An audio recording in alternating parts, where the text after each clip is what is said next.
So just waiting for players to go in game. Should be happening any moment soon.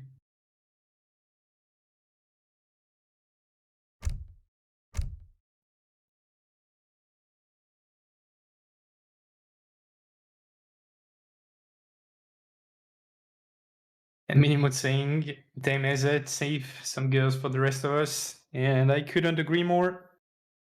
I recognize the chat when I see one.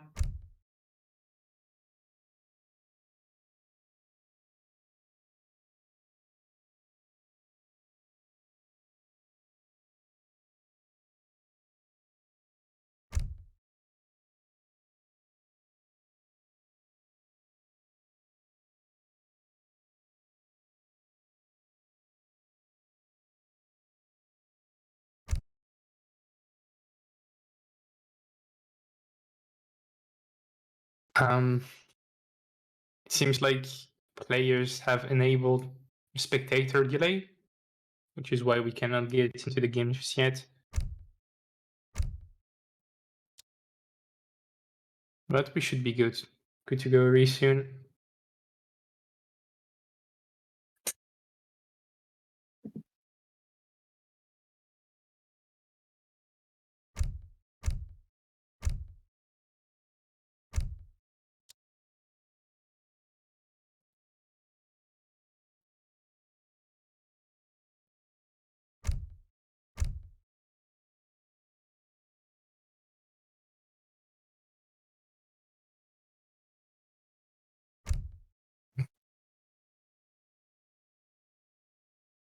Hope you guys are still doing good in the chat. I see some freshly joined names.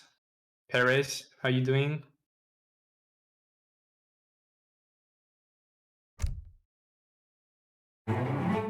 All the EZ fans showing up in the chat. And old school Artius gifting a sub to Perez. Thanks a lot for the gifted sub. Where is Ezad from? Germany. But I think he's got Peruvian origins, or was born in Peru. I'm not too sure about that.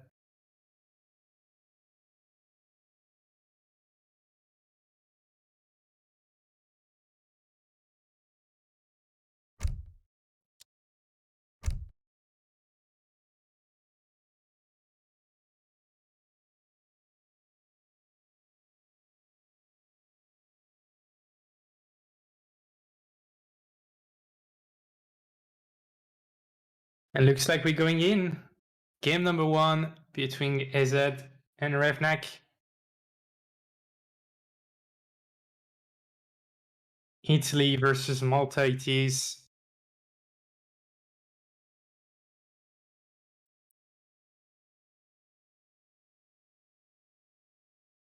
And the first map is going to be Lithuania.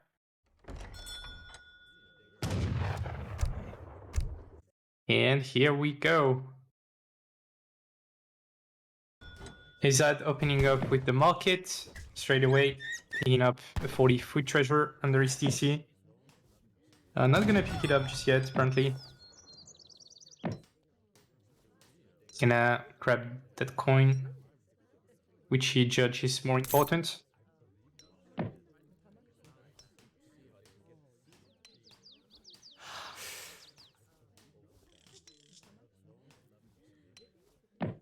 So interesting first matchup for sure. From what I've seen, these tends to go the Italian way. But we'll see if Revnak has something in mind. He went for the market start. Most players go for the TP approach, but he went for the market, so let's see what he does with that. I think he's waiting to pick up a treasure on the right-hand side of the map. Probably will be enough to complete a house for him. Yeah, 80 coin it's going to be, and then he will trade that coin to buy wood, most likely. And drop a house. But it's gonna be a bit late, so he will delay his 3 villager shipment. Which is fine, because he's getting his house for free.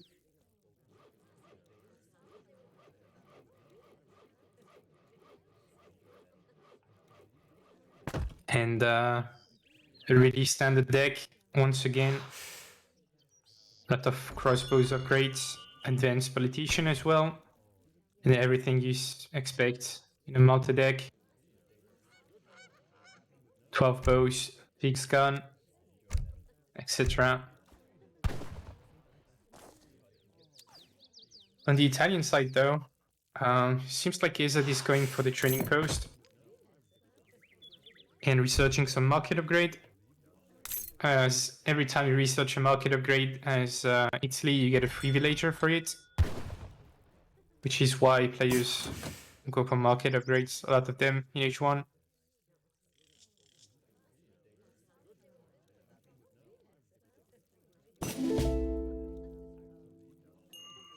And capitalism being his first shipment, which is what most players seems to be signing as Italy as their first card. I don't think they have any other good options. And capitalism is not bad, it's basically 2 wheels on gold.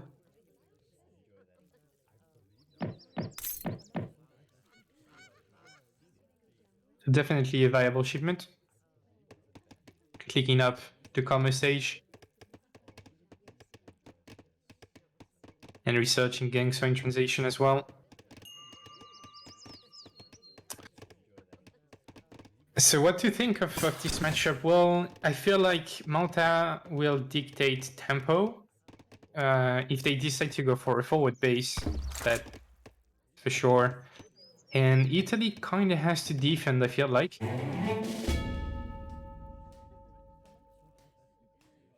Some nice copy pastas in the chat that I'm not going to read. And great coach being researched for Malta again, granting himself another villager.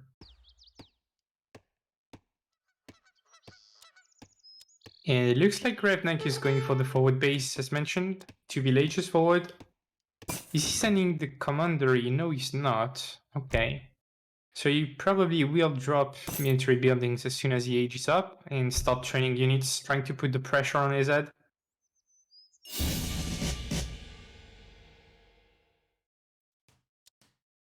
Let's see what his first shipment is going to be. 700 wood. Makes sense. Trying to get the biggest batches of crossbows and pikes you can. And also provide you houses for your population space. He's aging up with the tower. Tower in base, not really covering his right side resources, but being rather close to his town center. And he's gonna research and train an architect. Will help him construct all his buildings as soon as possible.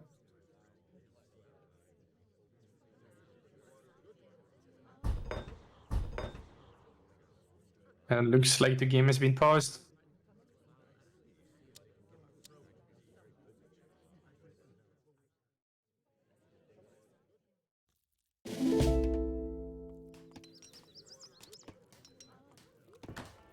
Okay, fortunately, it was not a long one.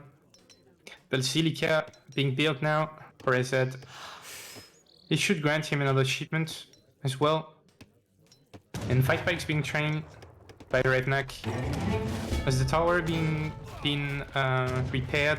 I feel like it was not. But with Town Center fire and the tower fire, it should be fine to kill these pikes. And sending the Papitius in the back of that as well. Making sure that it doesn't take too much damage from the pikemen. Is that a dog or a wolf fighting the crossbows? I can't really tell, but he's doing a lot of damage.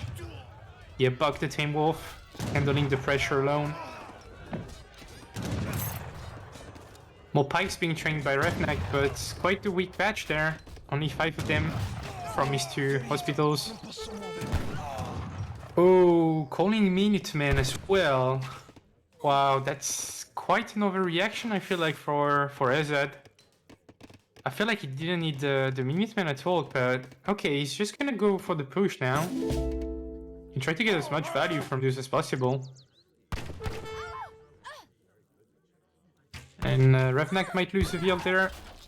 Yeah, he will lose one of them. Not the end of the world, but...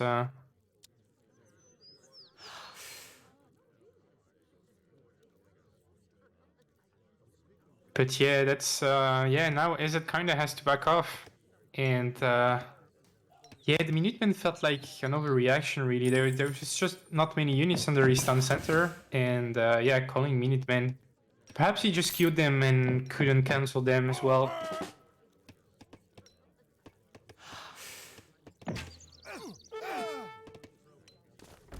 A lot of crossbows being trained. Ooh, the 3 tavern wagons. Interesting. So either he's gonna train mercenaries out of that, or it's just to get the coin trickle that those provide. 0.6 per second is definitely not bad. It's basically a villager gathering on board without placer mines. I think that's approximately that. So that's like a 3 villager shipment.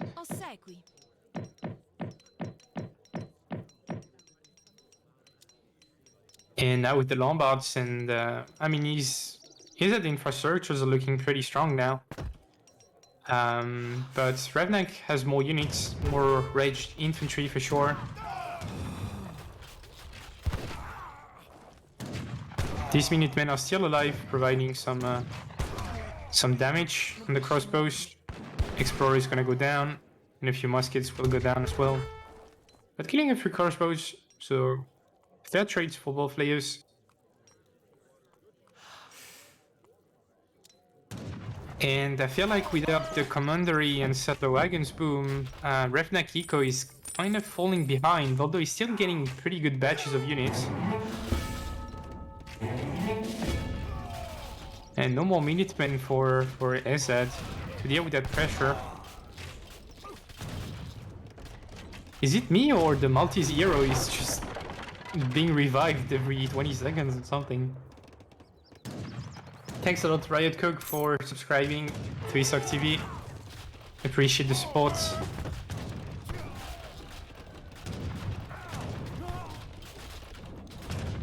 So one of the saloon / tavern going down. A lot of pikes. And still no clear answer for Ezad on how to deal with that pressure.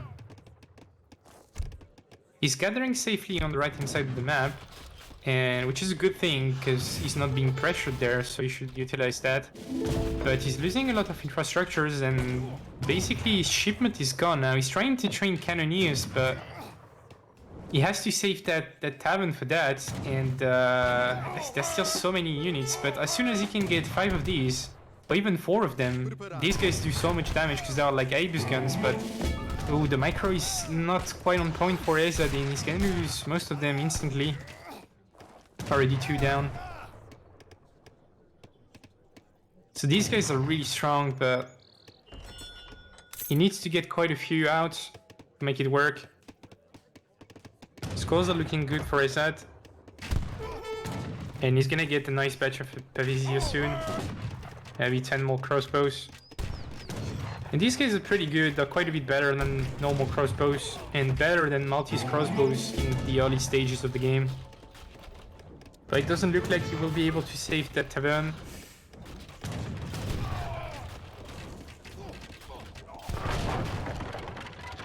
Unfortunate, if he had some cannoneers in queue. But it looks like Revnak is running out of steam. Doesn't have the settler wagon economy to back it off. And meanwhile, Italy Eco is on fire right now, banking a lot of resources. So he's trying to get that H3, and he's just waiting for the good moment to do so. The moment where he's gonna feel safe enough to go for it. And it looks like now is the time he's choosing to click to the next stage.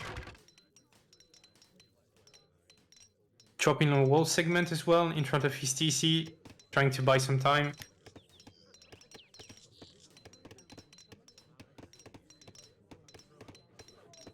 And yeah, clicking up to the next stage. Wall almost going up, there's still a slight gap.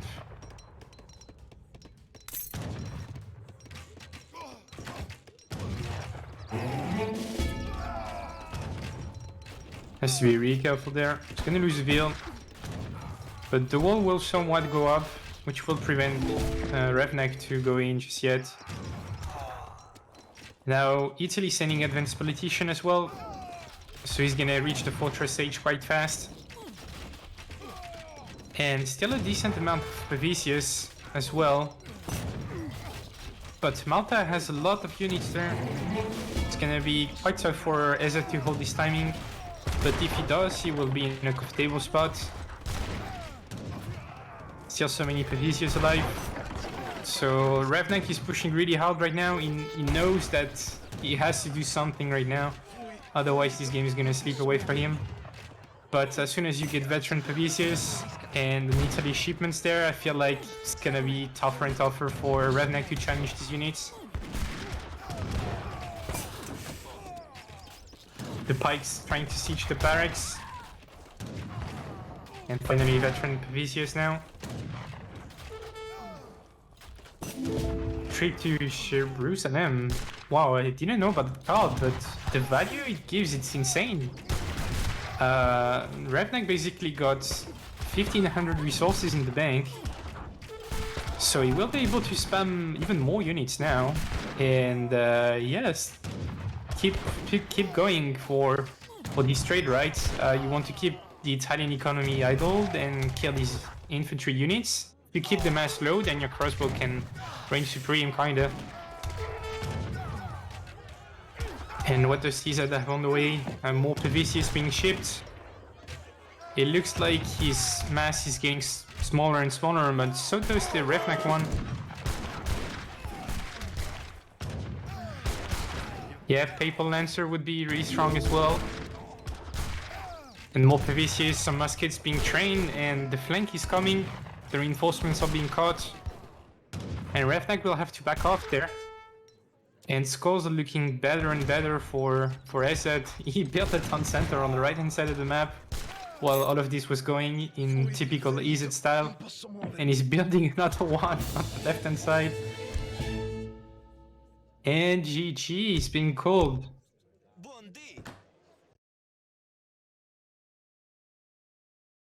As some would say, easy for Ezad, taking game number 1 in this best of 7 versus Revnak.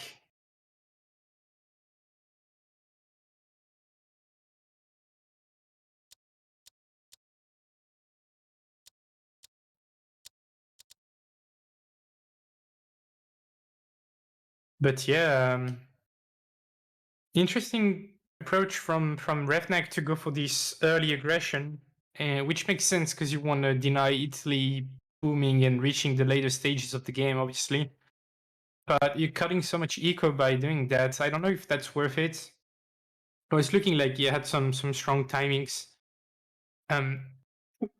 Sorry, strong timings around 10 minutes or so, but he's doing a good job at defending with Pavicius, and yeah, Revnak was not able to just get that cleanup or that critical mass advantage that he could snowball into a win there. Sieve bans were India. I mean, Revnak banned India, and Ezad's banned British.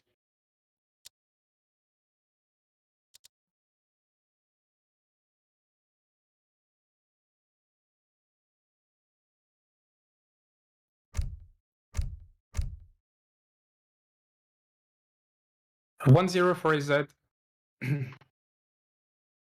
Would be right back in a couple minutes when players are ready.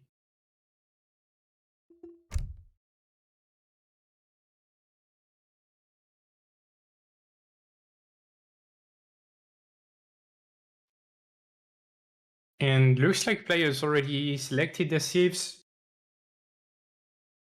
The next map is going to be Portugal, and Revnak is going to play Portugal on Portugal versus Ezad picking Germany.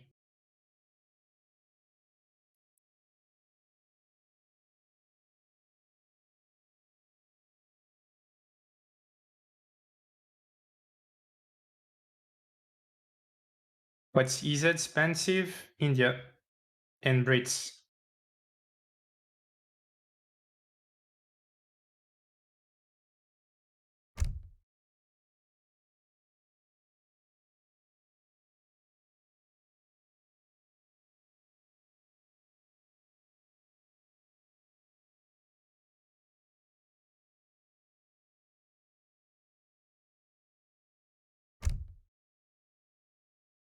So Portugal is definitely an interesting map. Water booming is an option, but 5 TPs are also an option. So we'll see what players decide to go for on this map.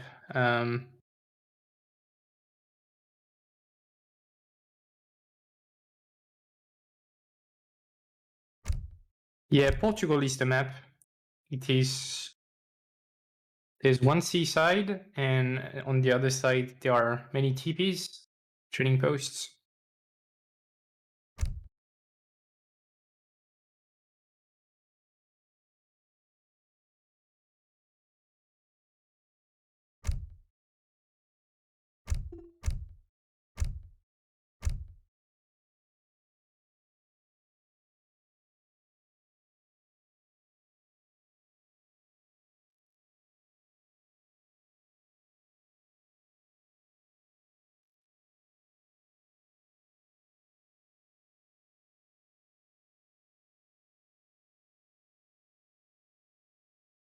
So we're waiting for players to get into the next game.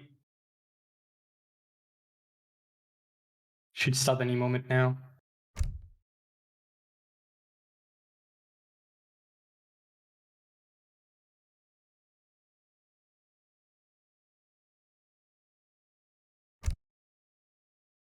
Once again, shout out to our sponsors for this tournament, a cafe and Microsoft. And also, obviously, thank you to all of you who've been supporting the channel and helping hosting this tournament.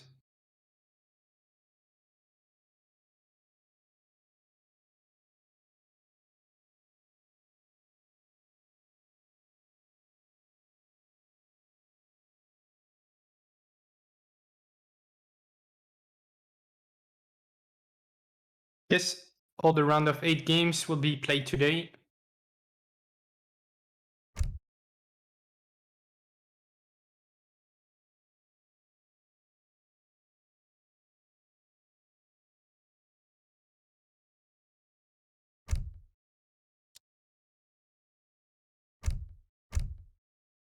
It's a long weekend of AoE3 incoming. As Mini is saying in the chat, quarterfinals today. And then we'll have semifinals tomorrow. Ending up with finals on Sunday.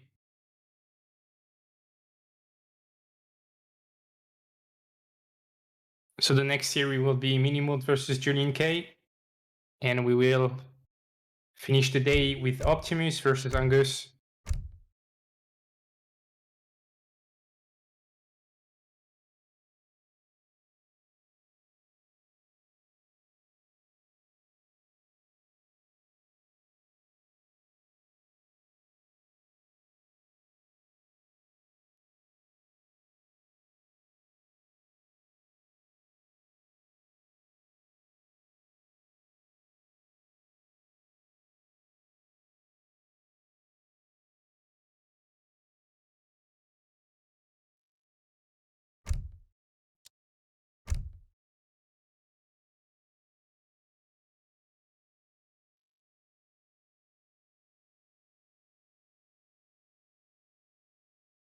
And here we go. Slowly but surely, moving on into game number 2. This best of 7, the second quarterfinal of today, between Ezad and Revnak. And we get some kind of old school matchup with Germany versus Portugal.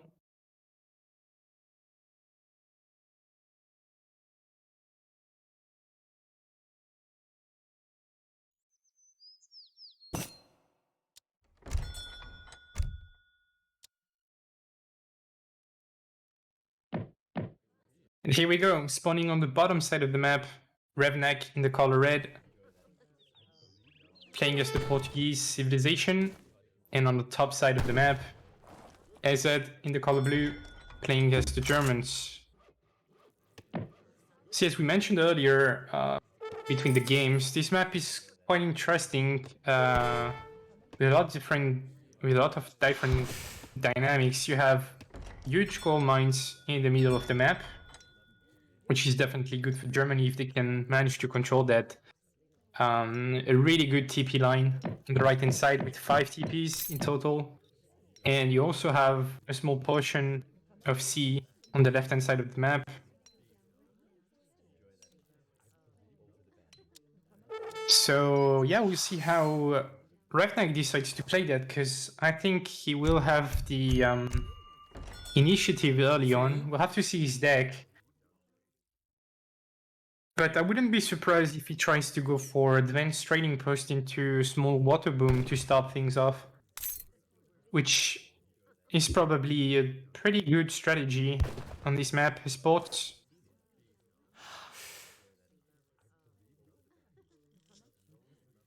And we'll see how Ezad reacts to that.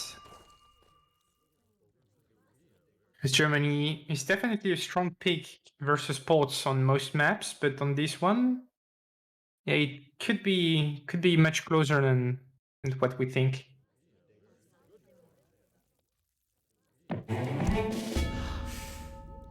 We'll see. Advanced training post being picked by Revnak, which makes sense. It's really strong.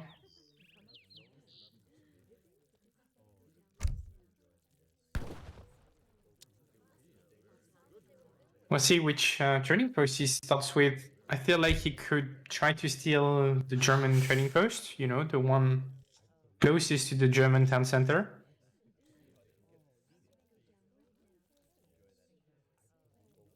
And yeah, instead we'll see the Portuguese explorer crossing around. Perhaps he missed it. And yeah, Revnak is gonna pick the top trading post as mentioned.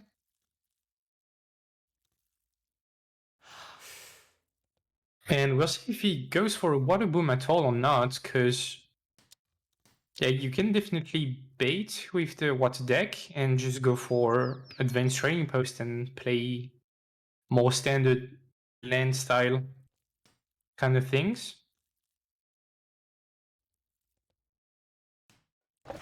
He could also go for the advanced training post as mentioned and send schooners in transition and start water booming with these 400 wood age up.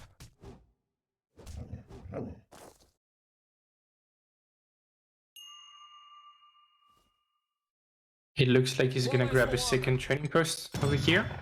I don't think Ezad would be in time to deny it.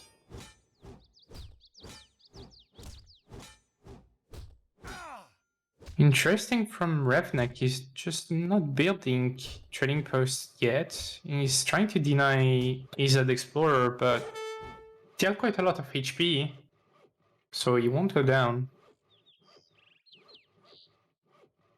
Okay, second trading post going up on the bottom side. Meanwhile, Ezad is just chopping wood, and Revnak switched all his villas to food and coin, interestingly enough, so he doesn't plan to take more TPs just yet.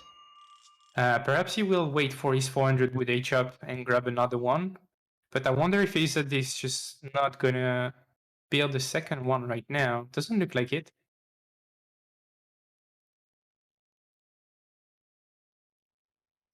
So no water boom just yet for Revnak. The advanced training post slowly building. Takes a lot of time with villager. Town center going really forward there. Spice trade first, okay. Interesting approach there. And he's gathering a lot of food and coins, so I wouldn't be surprised if he goes for a stable start.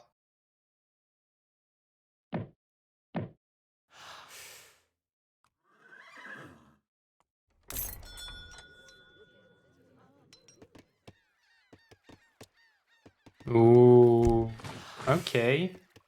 Ezad going for a fishbone of his own. Built the dock, training a couple fishing boats and sending 3 settler wagons. So doesn't look like he's gonna contest TPs just yet. They'll be happy to let Revnak grab the remaining trading post. And never mind, you didn't see, but he actually built the barracks and he's training some pikemen now. Auftrag. And does Revnak have any military building anywhere on the map? Doesn't look like it. He's going, wow, ATP Spice Trade FF with 700 coin. That's really interesting, and I feel like that's a good build there.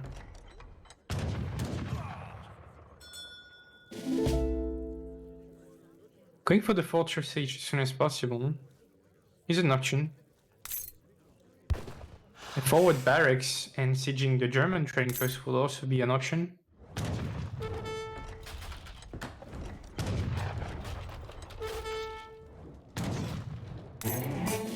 Does Portuguese have the free TP tech card?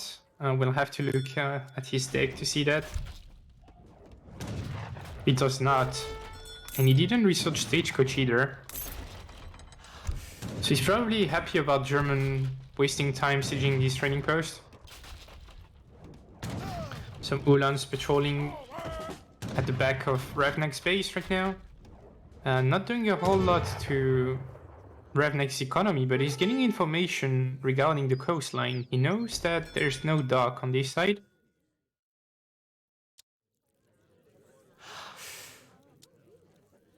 And more Ulans are gonna be raiding around. Okay, Revnak finally clicking up to the next stage.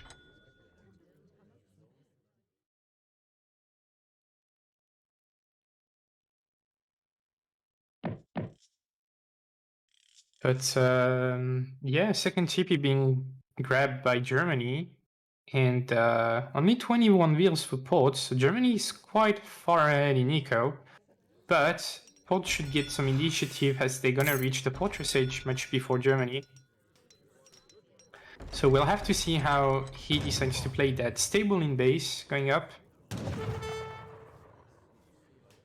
And 700 coin for Germany. So looking like Ezad is gonna try to follow Revnak up to the fortress age. And he's patrolling around with these remaining pikes as well, trying to see if he can catch the town center from Revnak. And he kinda could, or at least force a Minuteman call. And Revnak knows about that, so that's why he's patrolling around with his hero. And uh-oh. Okay, Minutemen are going to be called for Revnak for sure. Yeah, instantly calling them. And Ezad is going to be happy about that, forcing the Minutemen call, which is a resources investment for Revnak, and you will only kill 2 low-cost units with that, so... And we're trying to train Dragoons, but getting only a batch of 1, unfortunately. Going for the 1k wood. Interesting approach, and looks like he's dropping a dock on the shore now. Yeah, there's the dock.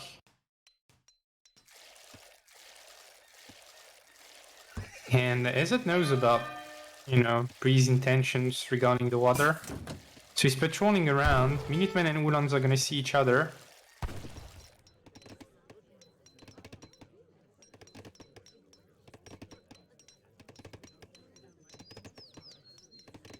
So I could see that going Port's way in the long run, but it's gonna take a while before Port can outboom Germany.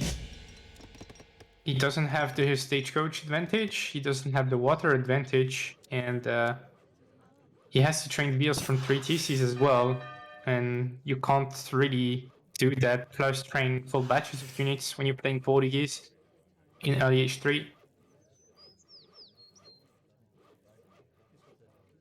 So he's going 1k coin now.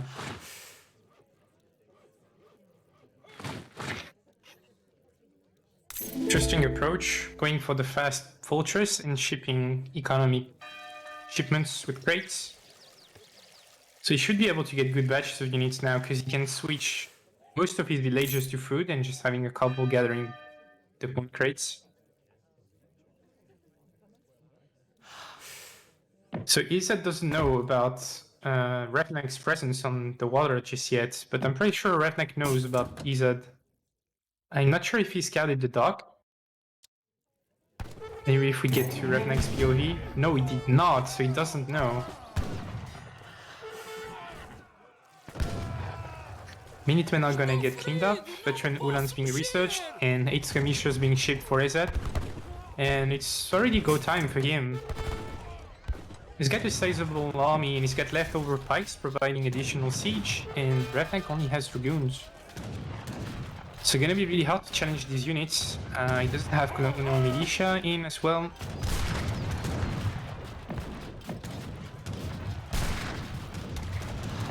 So he's shipping 2 organ guns, which is the best answer probably. Ezad has to be careful not using too many skirms, otherwise he can't challenge the dragoon mass. He's just gonna fight the Minutemen, they're not that much of a threat. And 2 organ guns are gonna be very good versus the skirmisher mass, but does he have enough dragoons to protect them? That is the question. Oh, they're gonna pop forward, they're gonna get a really good body.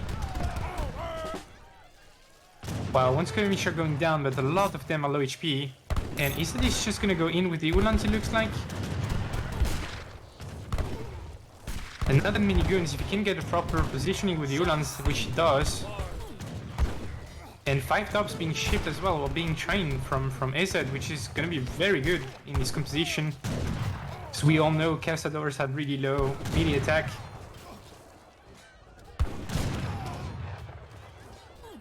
It looks like Ezad is taking the upper hand in this fight.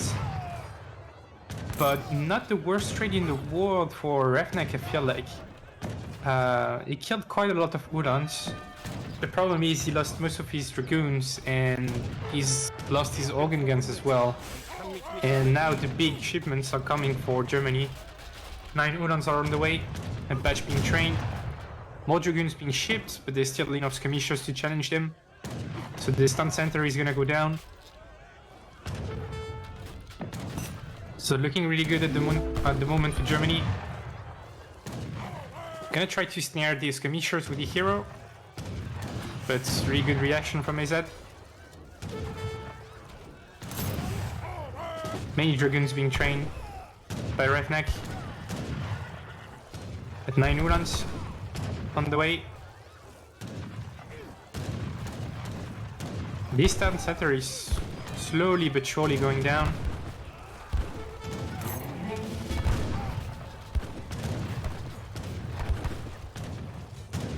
Wow, so many wheels. Oh, and they're pathing right on top of the Ulans. Down to 40 wheels for Portugal. 37 now. And all this idle time with all these wheels in the town center and now being idled in another town center. And Revnak in the back of that, he's moving a little bit on water, but there's just not that many fishing boats, is it? It's probably like around 6 or 7. Meanwhile, Ezad had got like twice these fishing boats amount on his side, so. So now Germany is ahead in military and is also far ahead in economy. And which is what you want as Germans, and keep putting the pressure on with your big, strong military shipments.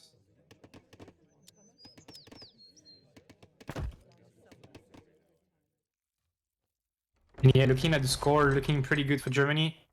More than 60 score ahead now.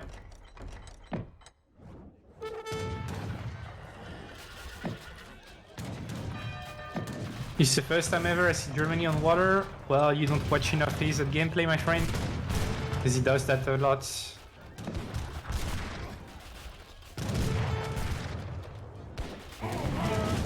Moving on to the next town center now, but Revnak managed to remass quite a lot. And now he's got a sizable mass of Cassadors. And Ezad has been either he shipped three war wagons or trained a couple, because he's probably worried about Mamluks now. And Revnak is sending colonial militia.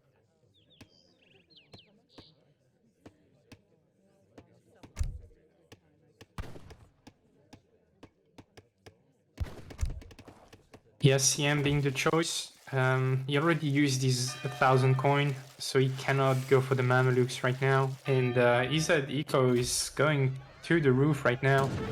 More skirmishers being trained, Cav combat being shipped.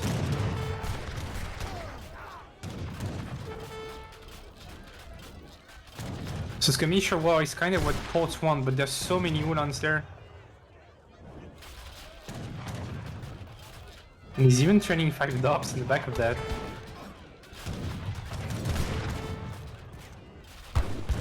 And like trying to focus the war wagons. Dragoons trying to get some picks on the Ulans, but getting exposed to the skirmishers, and again the village is pathing towards the Ulans, and oh, this is a slaughter. And Revnak just resigned.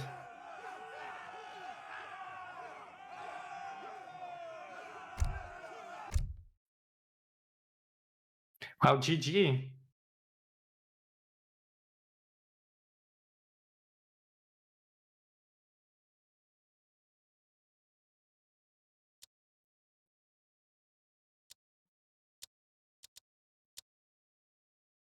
Looks like semi-FF is stronger than FF.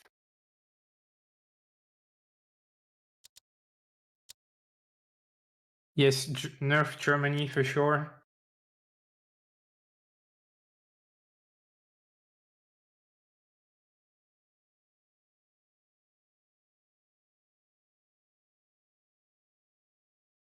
But yeah, it just feels like a better build order from Ezad overall, outbooming ports quite a lot with this water boom.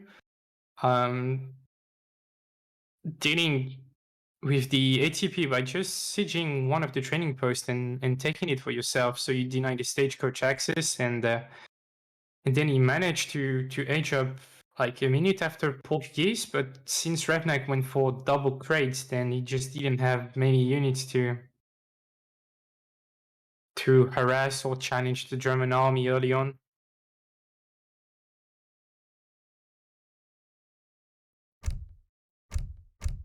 So it's going to be 2-0 for Ezad.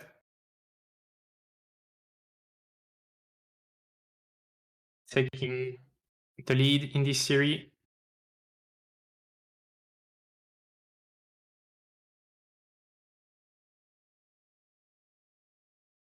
Let's have a look on player Civ picks for next game. And we'll be right back in a minute.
They're still looking for the civilization picks. It's an important moment for Revnak for sure. He has to win this game. Otherwise, it's gonna be really tough for him to come back from 3-0.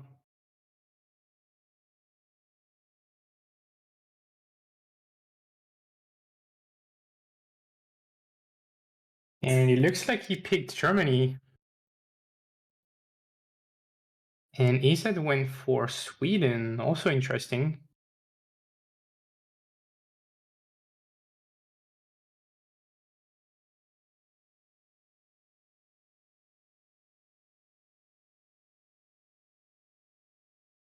Okay, well, Germans are really strong versus Sweden.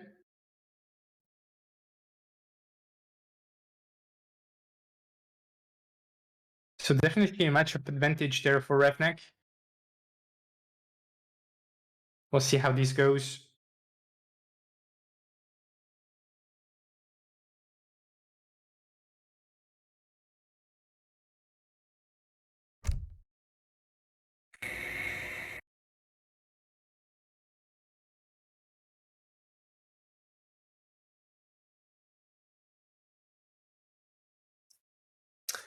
Okay, players are hosting the games right now.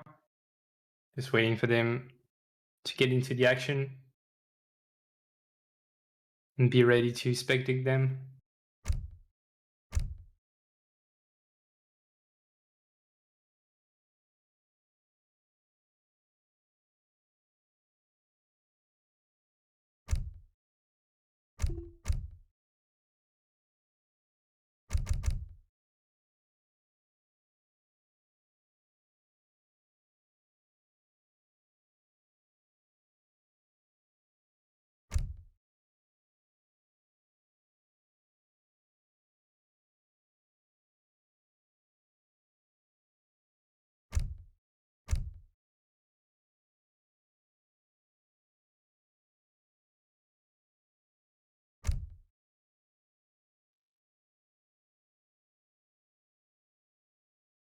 So the bettings are opened in the chat, by the way. If you want to support your favorite player with channel points, now is the time.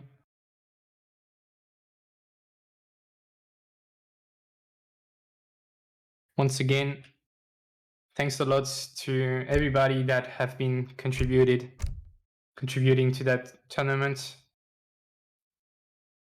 to all the staff, donations, people giving their time for that, and thank you to the sponsors as well, Tech Cafe, Microsoft.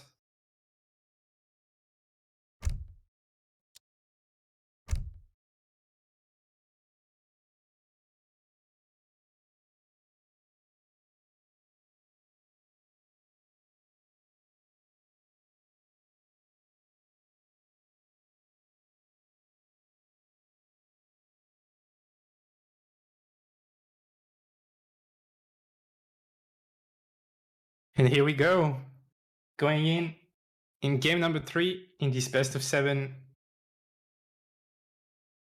for the second quarterfinal of the Kings of the Old World between Ezad and Revnak. Score is currently 2-0 for Ezad, and Revnak has right now a chance to come back in this series. He will be playing Germany in the red color, top side of the map, versus Sweden in the blue color. And it looks like quite a decent map for Sweden overall. You have a decent amount of mines on your side of the map that are rather safe or close to your TC. Talking about the 3 starting ones. Which means it's also good for Germany, obviously. A really coin-heavy sieve.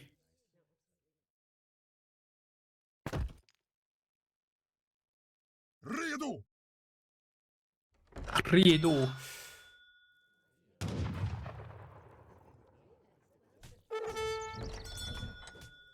Of players picking up treasures. I assume Germany started with the market.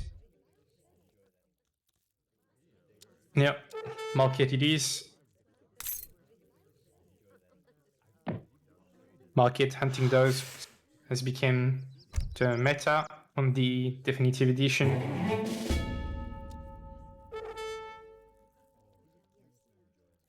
So there are different ways to play that, as Sweden, not Germany.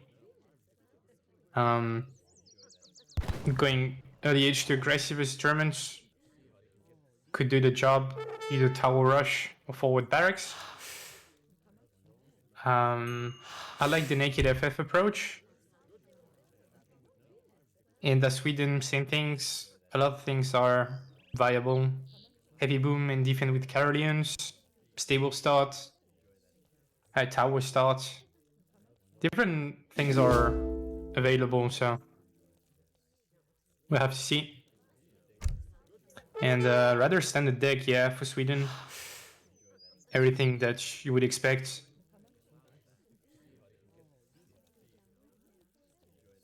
Went for the 2 tops opening.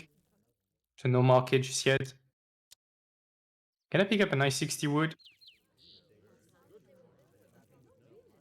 Meanwhile, Revnak is patrolling on the right hand side of the map. Gonna pick up 40 coin.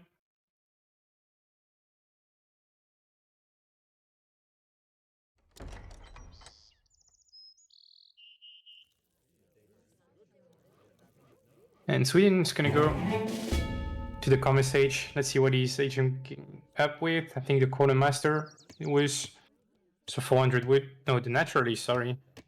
I think that's 2 veals and 2 cows, if I'm not mistaken. Which is a decent age up. You can put your cows on your tops when you need that, and 2 villagers is also good. Looks like Revnak is going for a trading post on the east side of the map. One of the safest TPs.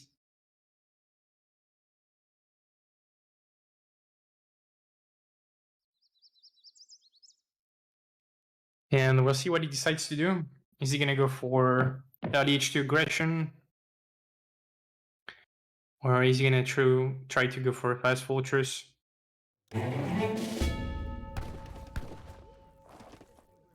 Not researching place of mines just yet.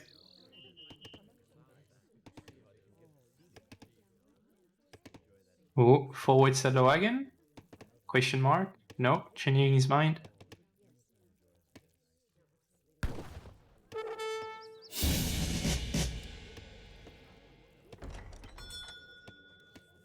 Okay, early steel traps and 3 settler wagons.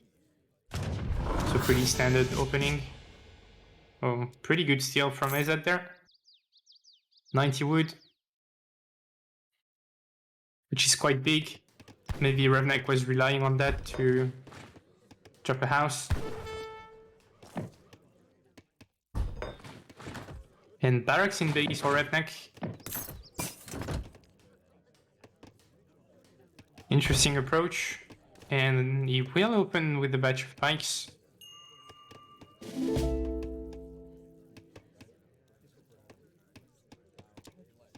And I like that he's sending these 2 Uhlans forward. Now is the time to try and catch the early Sweden veals going out on the map to try to top the mines, and he's splitting his Uhlans for that purpose. And looks like he will get rewarded. One veal is gonna go down on the top left side of the map.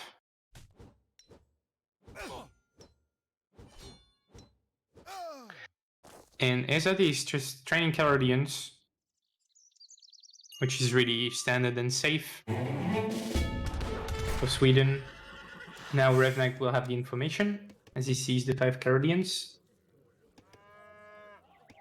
And joining a couple crossbows, but he's popped right now, so okay, we'll only get a batch of 3.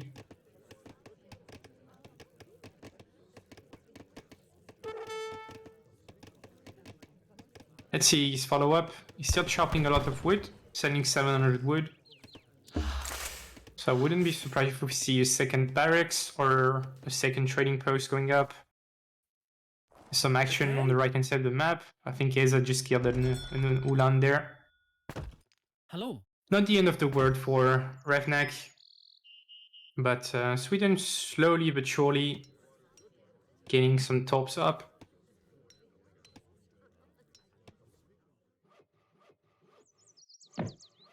Looks like he lost a top on the top left side of the map. Oh, could catch more Ulans there. Is he gonna react? Nice body. Gonna get a free kill. Has to be careful though, because a few Ulans plus crossbows could clean these Caroleans really fast. And Revnak is going for a second trading post, and I like this, but risky push for Ezad there. Has to be really careful. Trading post will go down, but probably will be rebuilt. Nice pick from Revnak, killing it to Caroleans. And wise choice for Ezad to get away as soon as possible. Revnak training a couple pikes, either to siege more torps or just to feel safe for any early 5 assaults from the Sweden player. And sending 700 coin in the back of that. Trying to go for the fortress age. So far so good. And ooh, have to be careful there. Some exchange, one crossbow going down, 2 Carolines going down. Another good trade for Revnak. And now he's going to be able to age up.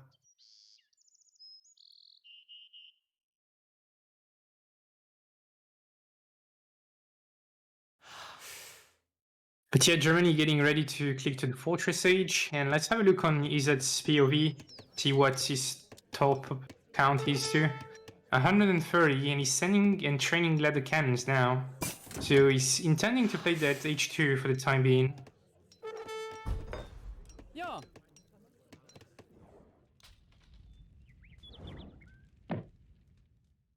Some Ulans patrolling around and gonna find this villager. Okay.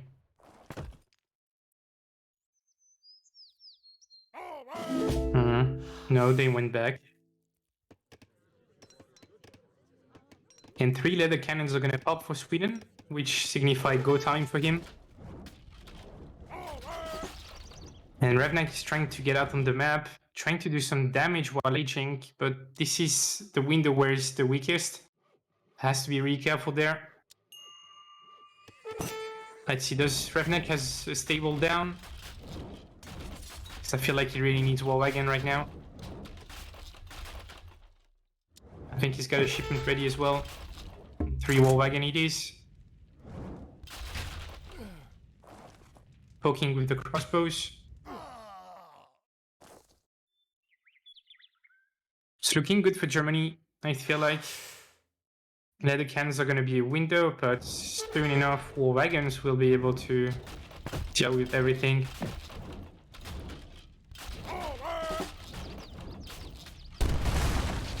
Lot of actions going on the bottom of the map as well. I think Revnak is raiding. And oh, the Ulan's flank.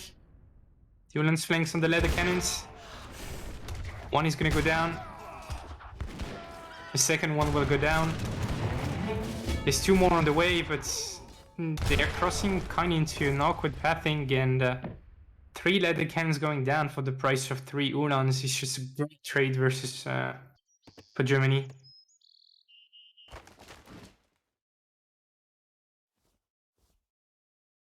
So now Sweden is in a tough spot where they come to the age and their H2 composition just straight up loses versus War Wagons. So he's at sending coin right now. He's got a pretty good economy overall, 120 population of tops. He's making more leather cannons.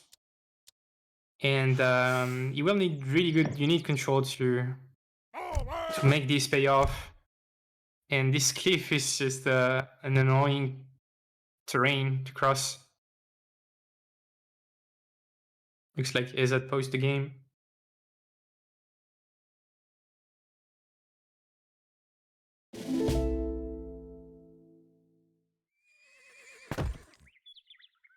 Back to the action.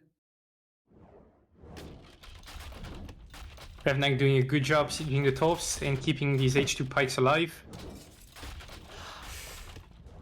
Which is really annoying for Sweden to deal with. He will lose another top. We'll probably lose a few pikes.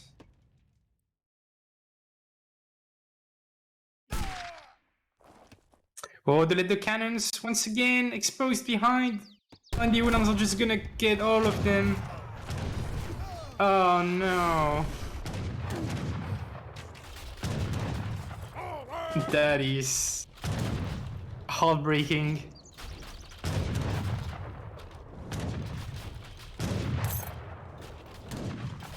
Well, it looks like Ezad's last chance of winning this game is just slipping away with this mistake.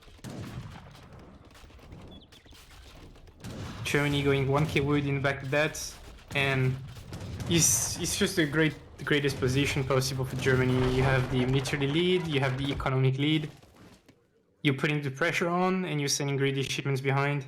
And Sweden is trying to age, but even if he can get away with it, I don't see what he can get to save him. I guess 2 falconets is his best chance, but Revnak finding even more views.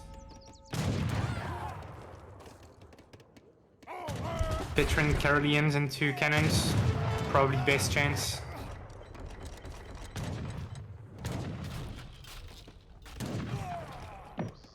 But yeah, Revnak knows this is the window. Has to make something happen, so he's chasing the Caroleans, trying to reduce the mass as much as possible, where meanwhile the pikes are sieging torps. So he's luring away the Caroleans, so the Uhlans stay under the TC and can catch potential falconets. And awkward pathing, and these falconets are gonna pop on the other side, which is so sad for Ezad. So the falconets are going down instantly. And even though it looks like Ezad might clean up, not even, just so many Uhlans remaining and the wagons can just finish this off. Couple of mistakes there for Ezad, just costing him the game really.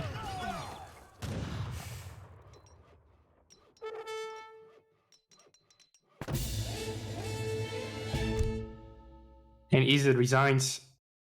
You know, there's nothing left.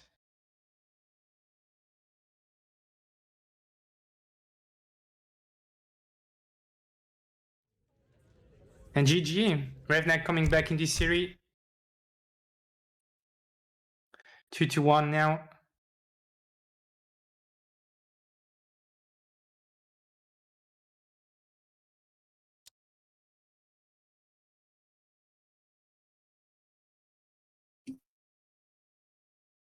Yeah, that's the main problem for Sweden in this matchup. Is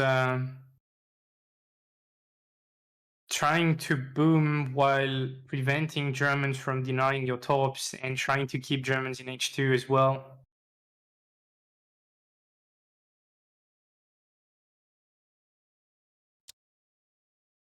Yeah, fights were somewhat close in the early stages of the game, and Ezad are booming because of the torps, but losing all these leather cannons for free was just too big of a mistake to come back from.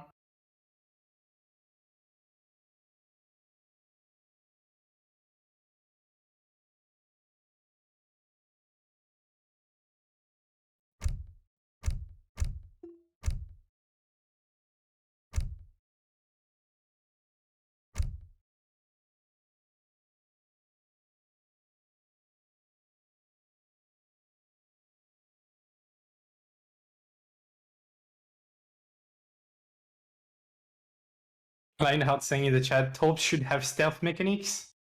Sure.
waiting for players to have their sieves.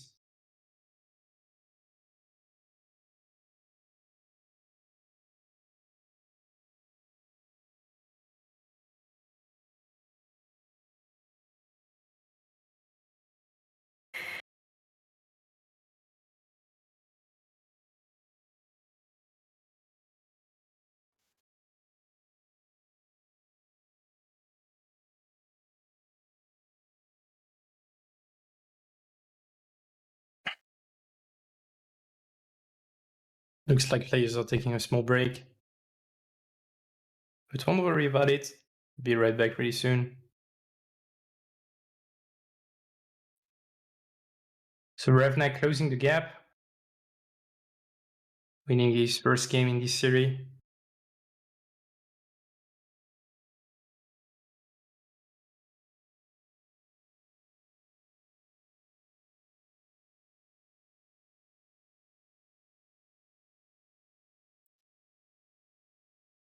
It's a really important moment in this series. Ezad could go back to 2-game advantage, or Revnak could catch up to Neil.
So while players are deciding on their sieve picks, let's have a look on the next map.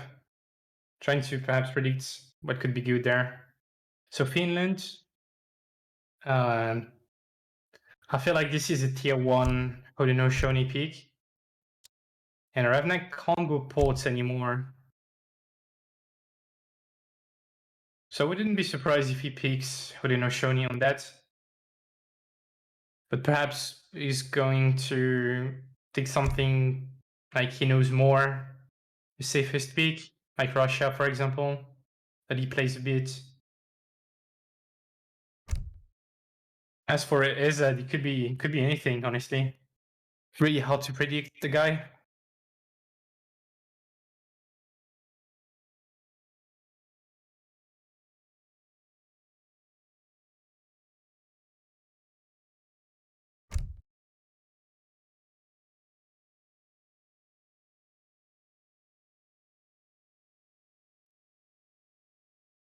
And okay, Revnak going for Italy. Interesting. And Ezad going for Mexico. Wow. I didn't know Ezad was playing Mexico at all. Player is full of surprises.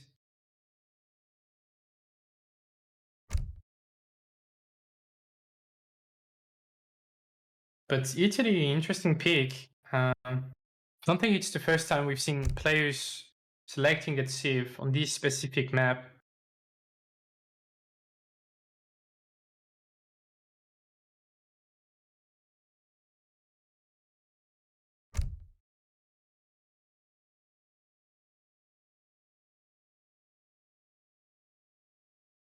Let's see how that goes. Should be ready in a couple minutes.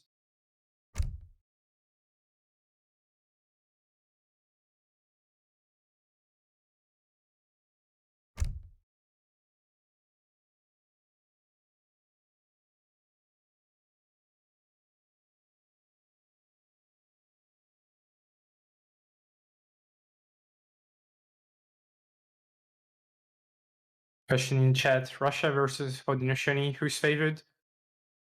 Probably Haudenosaunee.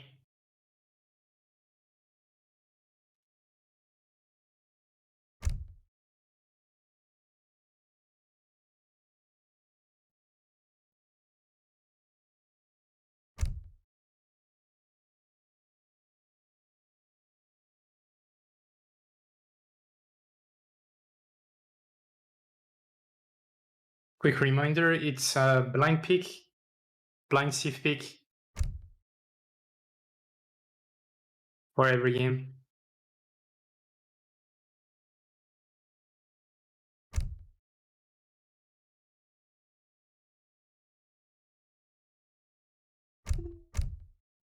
So yeah, you can't counterpick your opponent unless they've been playing a couple games and they haven't played Italy or Malta and they have to win with those, then you can expect them to pick that.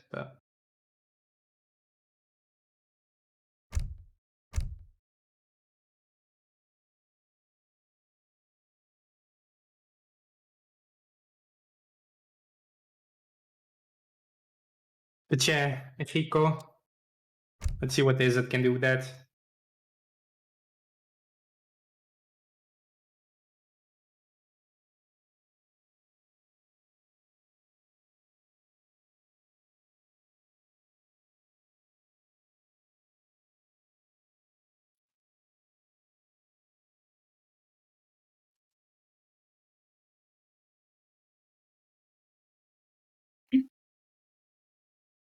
And here we go.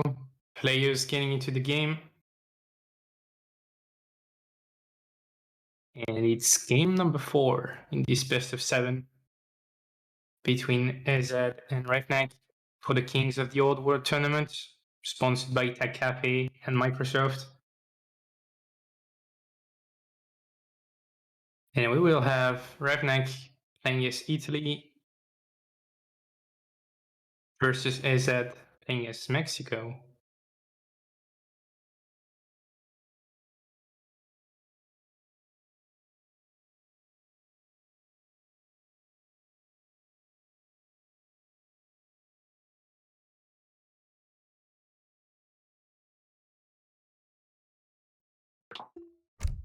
Looks like we are having some trouble starting the game, but no big deal. It should be starting any second now.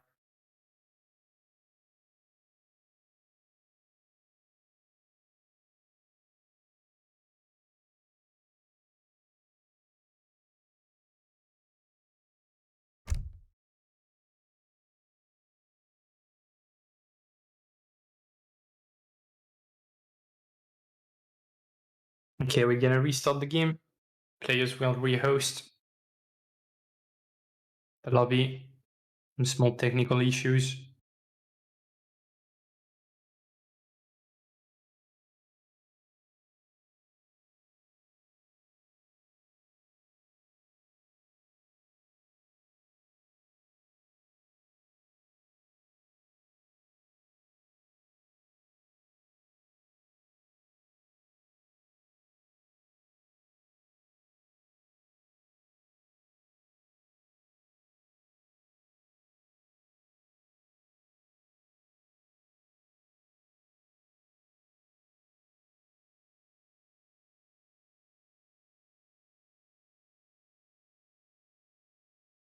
But yeah, as Mini was saying in the chat, we'll get some special casters coming in on Sunday for the finals. We will have Mido, the one and only, and Big Hosty Drongo.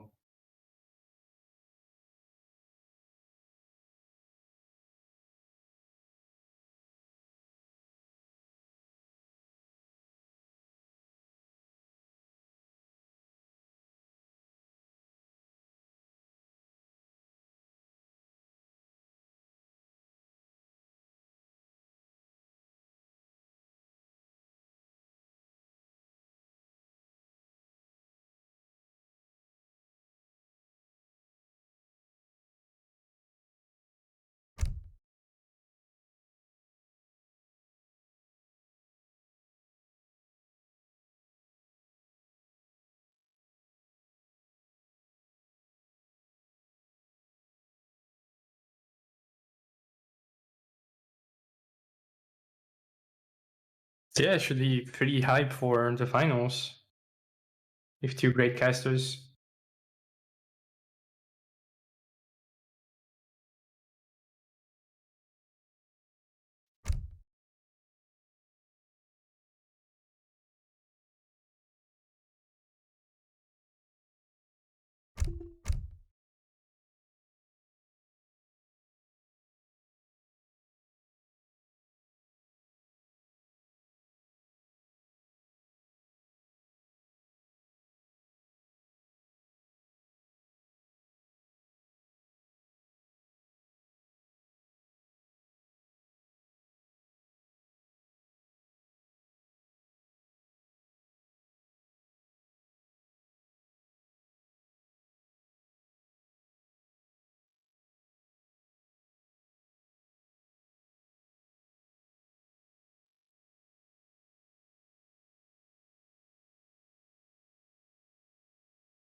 Interjection, he's not casting anymore? I don't think so. But he's part of the developing team on this game. So he's still around.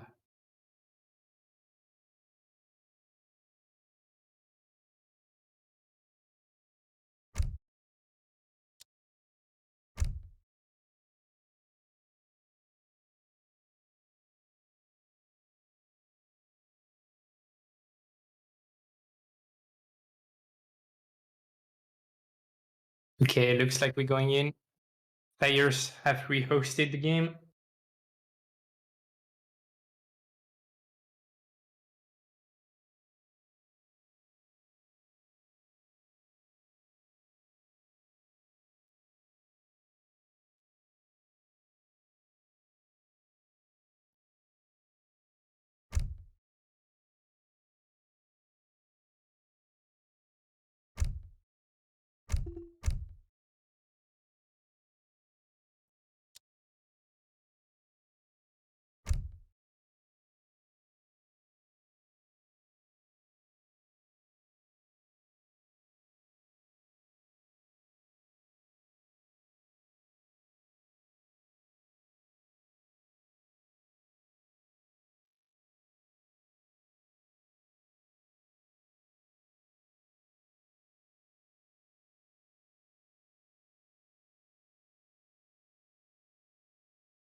Little bit of tech issues. Once again, working on fixing that as soon as possible.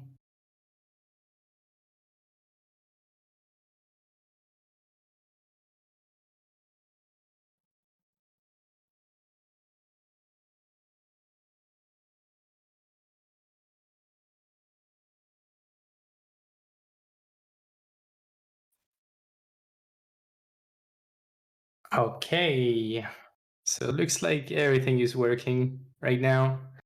So finally, guys, sorry about the delay. Moving into game number 4 in this best of 7 between Ezad and Revnak. And we got Mexico versus Italy.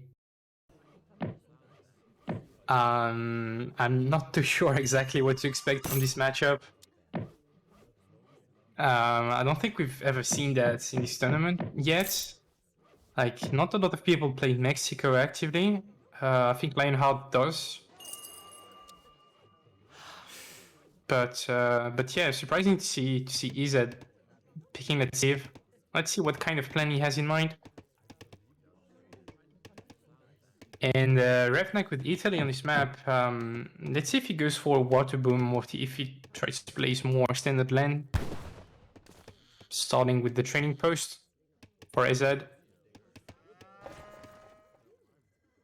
Mande, Presidente. Early middle TP. Yeah, wild safe picks, as one would say. Nice treasure to be picked up for Ezad. And meanwhile, Revnak is picking up a 40 wood treasure as well.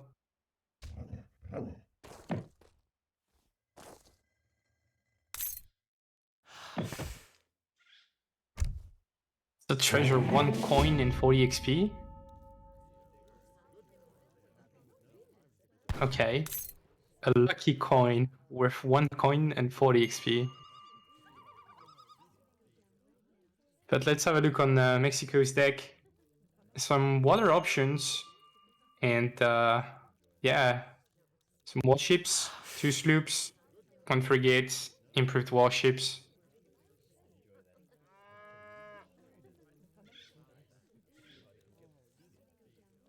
And a lot of options in the common stage. HS Breeze, aka the deck name. Missing 1 card, by the way. 20 out of 21.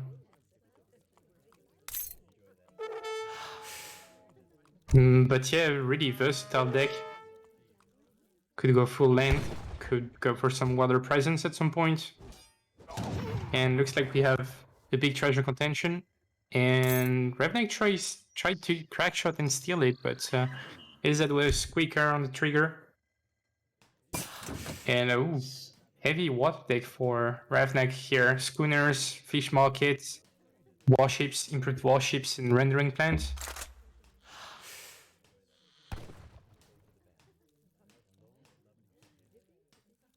And the deck name, Water Boom. So we know what this is all about. Building the dock already. Bondi.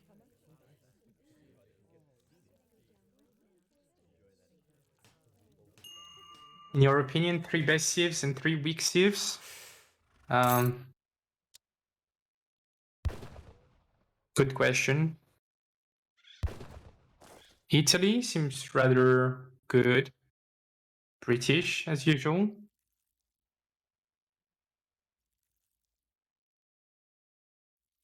As for weak sieves, Ottoman.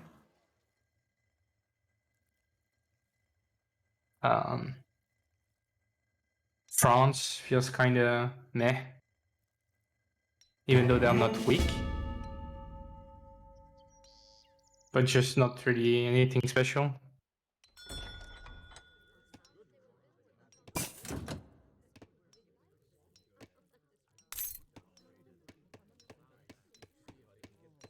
Anyway, so Mexico went for the Cathedral card.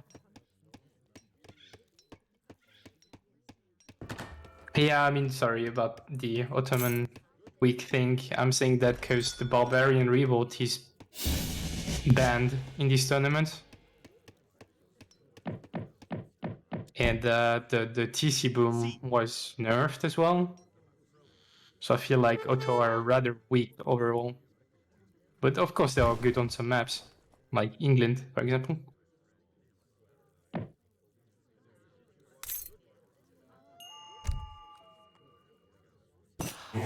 But yeah, forward Hacienda for Ezad. And he's sending, is that a Navajo? Yeah, Renegade Navajo, okay. So he's going for that early pressure. And what it is, he's sending the native shipment first and get 10 skirmishers. And train some Insurgente with that. Some cheap pikes that are pretty good at sieging stuff. And at the same time, Revnak is, in typical Revnak style, just walling the chokes and water booming.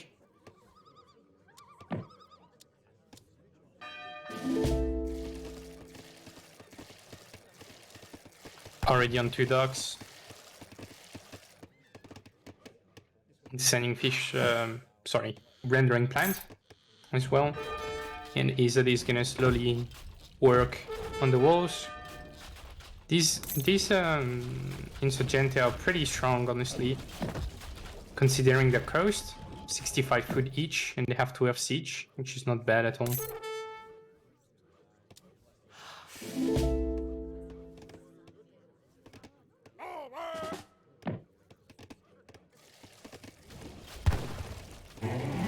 So it doesn't look like Revnak is going for a military building just yet, because outposts are good units. So when a layer of wall goes down, another goes up. But these Navajo are gonna be pretty good at idling everything. They have pretty good range resist.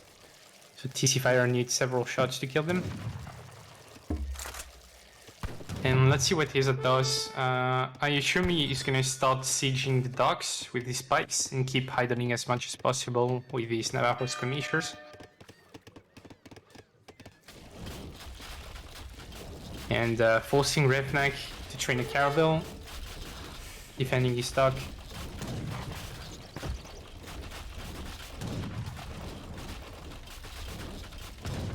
But the Italian economy is already popping off, 36 views. Meanwhile, Ezad is going for sorry, is going for the trading post line, picking up the second trading post already. And I think he cancelled the caravel from Revnak with the pikes, so forcing Revnak to retrain the bell from another dock and building an extra dock as well. So yeah, second dock being rebuilt, but some good damage being inflicted by Ezad over there.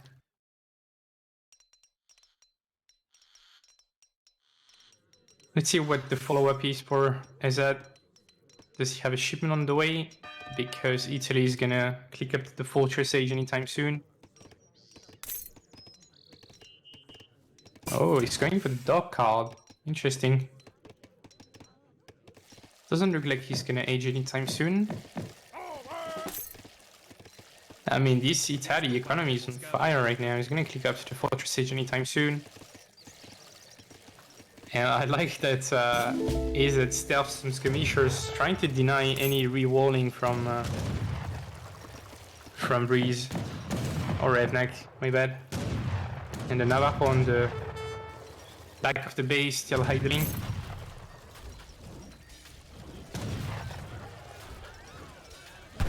Ezad doing a good job being active overall, but not paying attention, and now the Minutemen. Ooh, has to be careful there. Dock wagon going up. And another one will go up as well. But Navajo riflemen are gonna get cleaned up by the Minutemen. It's a pretty good trade for Revnak there.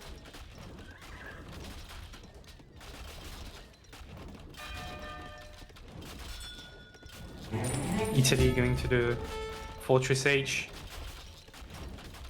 Researching bug flu as well. And he was about to send fish market, but he went for advanced politician instead. So aging up with the town center. Meanwhile, Ezad is preparing water timing, it looks like. Training a sloop, I wouldn't be surprised if he sends two. But now it's gonna be so much weaker, because Revnak has access to frigates.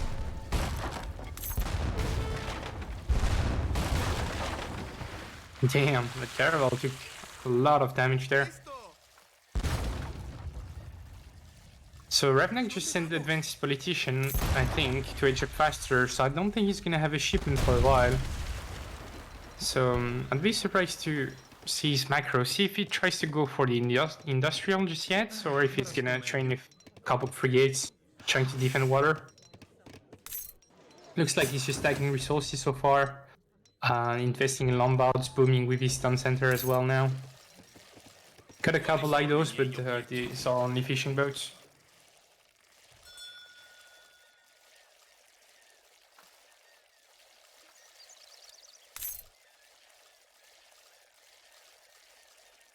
Three sloop now. And going to the fortress age after his push. These warships are pretty good, I'd say. The range attack is really high. Would the caravel go down? Not quite. And Revnak only has docks to protect his fishing boats, and now that's gonna be a lot of idle time. And Ezad is gonna be really happy about that, because he can just stay around with his sloops, and Revnak cannot gather anything just yet. So yeah, forcing the reaction there. Frigate being shipped and one being trained to shut down the water push from Ezad. Dai mostra degli cannoni. And the frigate is super strong versus the sloops, sorry.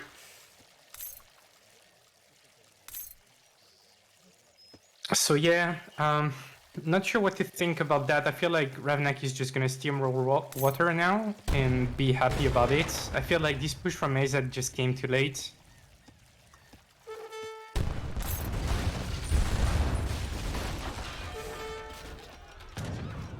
And Revnak's still training that frigate. Pronti a far fuoco. Doesn't look like a lot is happening on land.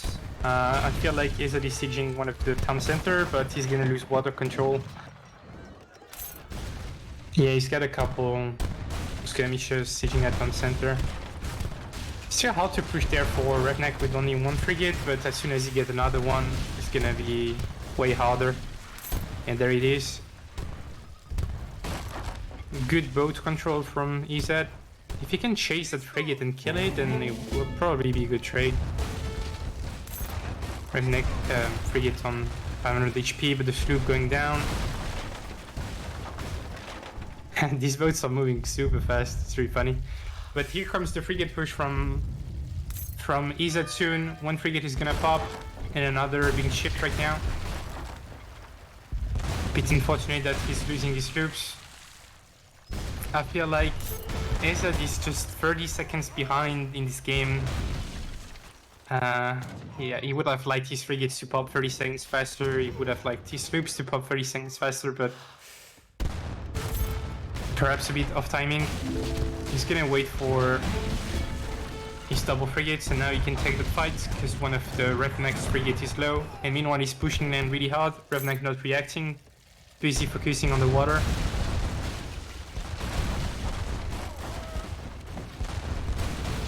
Ezad sending skirmishers now.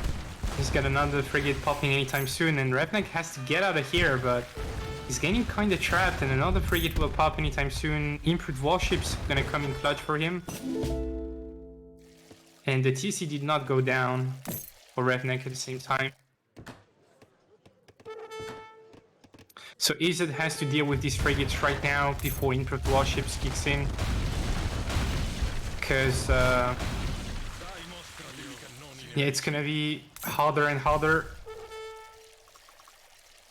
to challenge these frigates.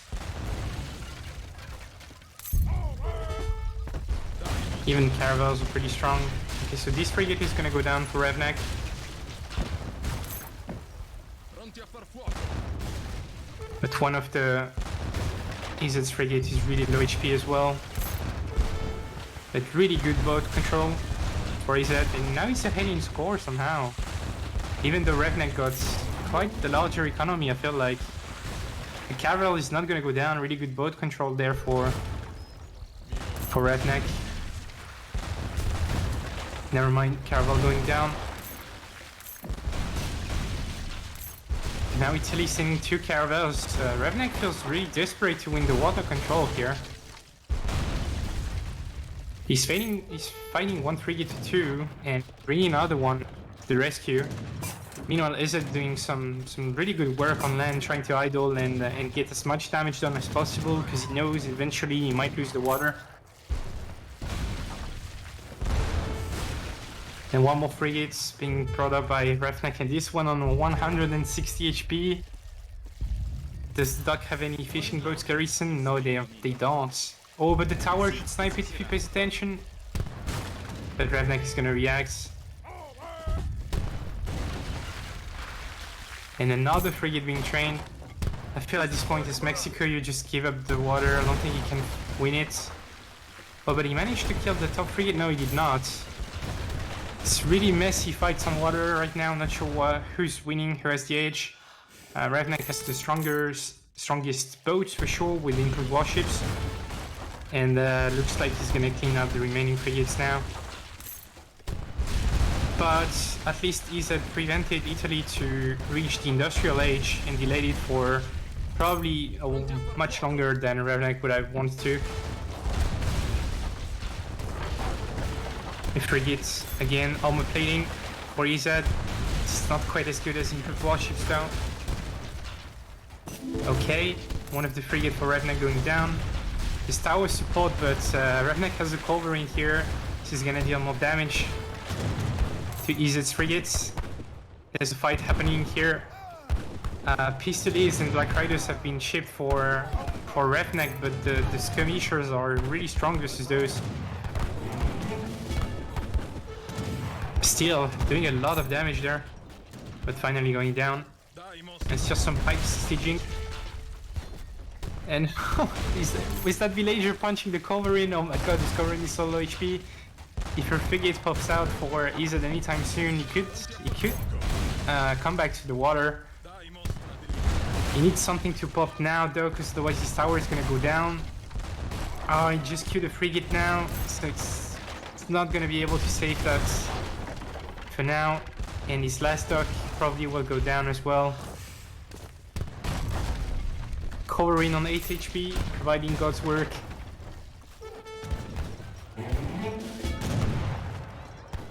Looking better and better for Revnak on the water, but on land it's being quite contested. The two Falconettes though, has to get the Insurgente on them. They have pretty decent hand attack, like a Rodet arrow would do. So Falcons are gonna go down, but most of the Ezad army have been cleaned up now. Scores are really tied up. One more frigate popping for Ezad. And the covering finally went down.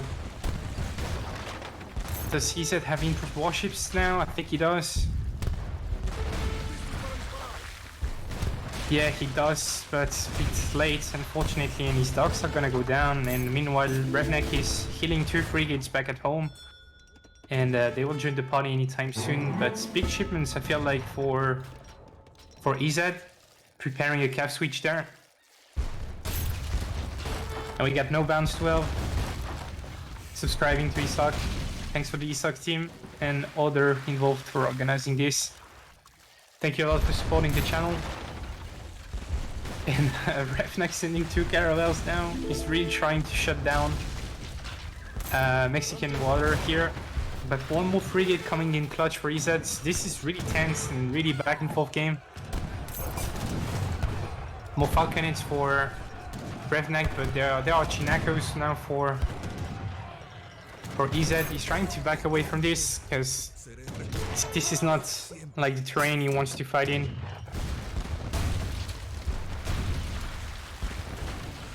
Really, really close game. Some fishing boats are going down, but the frigates are coming back for Revnak. He's even got 2 caravels. Even though they are worse than frigates, they're still pretty strong with armor plating and improved warships for sure. And Ezad is just not focusing the warships.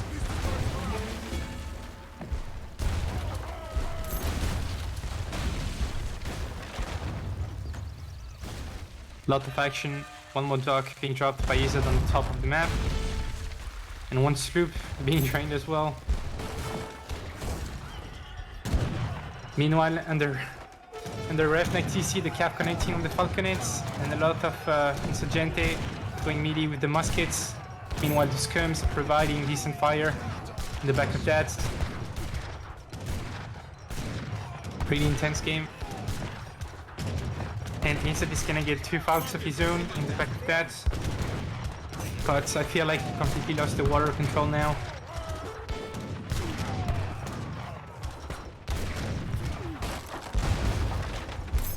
Yeah, the fish have gone dry, but they are still the whales.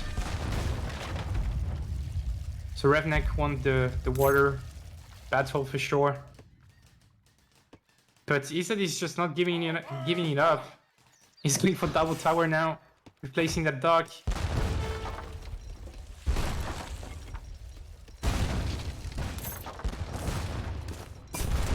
Now the villagers are threatened, and these frigates are no joke.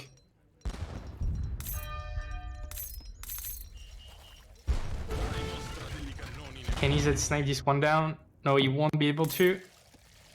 And looks like Revnak is doing fine on land as well.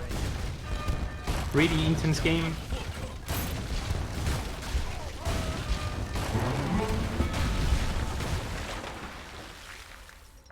How can the caster be so calm with such a game? Mate, I'm not easily impressed. I'm joking, this is a really thrilling game, but there's so much action going on, it's hard to keep track on everything, but yeah, Ezad just not giving up the water at all, dropping a triple tower, shooting deals with his falconet. What is going on? This game is just madness. I was thank you gifting us up to Ezad, thanks a lot. 4 towers shooting warships now. This is the Great Wall of Mexico. It's funny how they do 0 damage to fishing boats. But yeah, Mexico on 70 vehicles. And same for Italy actually. The ecos are way closer than it was before.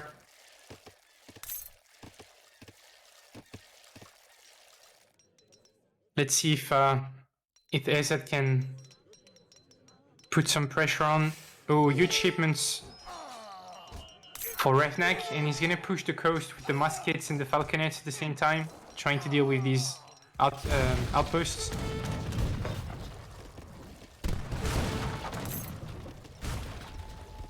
So Ezad is trying to retrain frigates, but he's gonna lose this one most likely. No, he should be able to kill that caravel.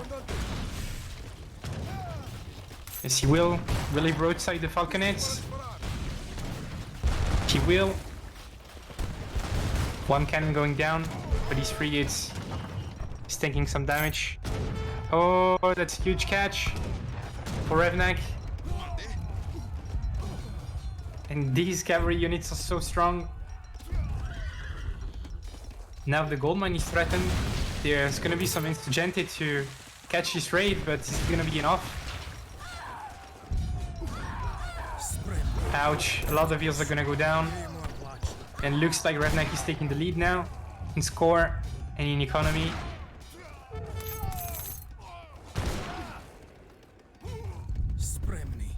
Now all the villagers are going down. This Bosniak got promoted as well, so now they're insane. 700 HP, 58 hand attack. Basically a straight yachts on steroids.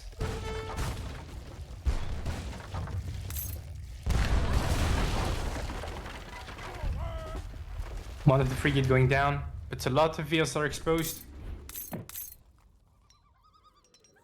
Even some Mexican vehicles gathering on the top right inside.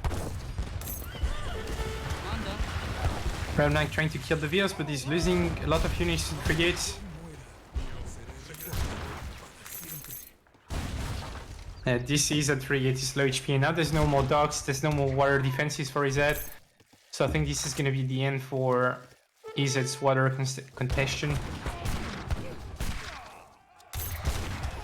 Now it's free reign for Revnak to do what he wants, right? If he wants to go industrial, he can. If he wants to keep pressuring in H3, he can.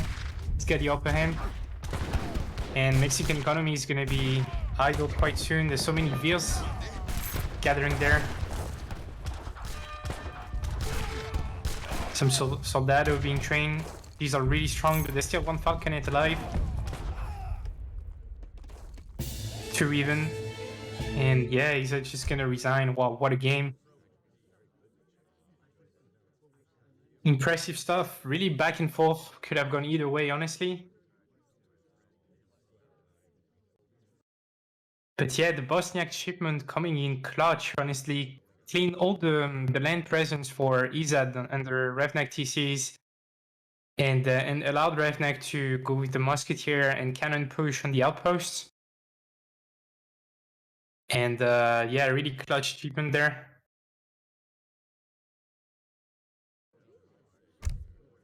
So Revnak evening up the score now. 2-0, 2-2, sorry. Really, really close game.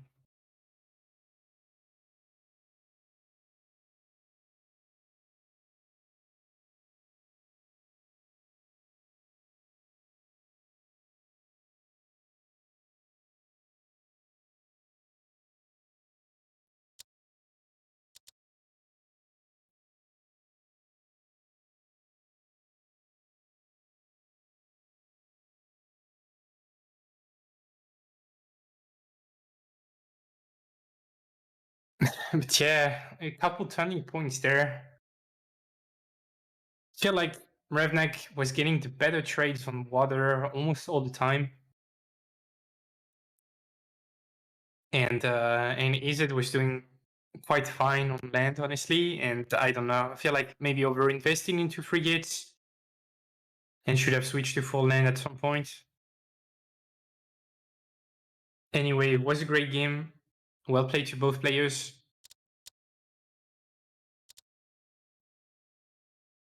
Look at this eco line, it's so close.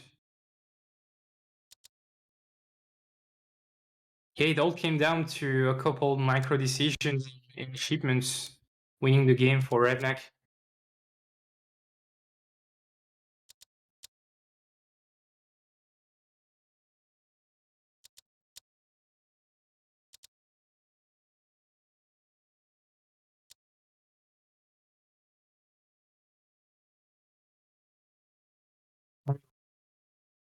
Two now.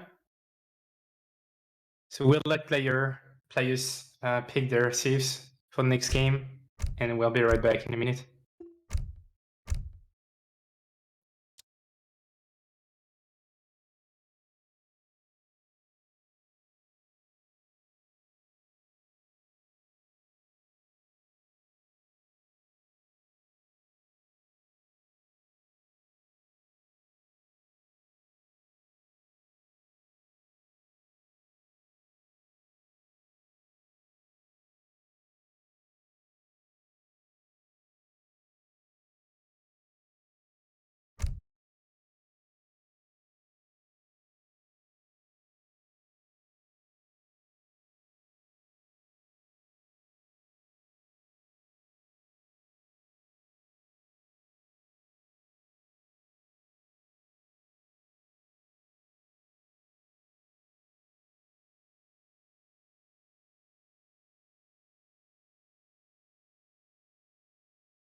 All right.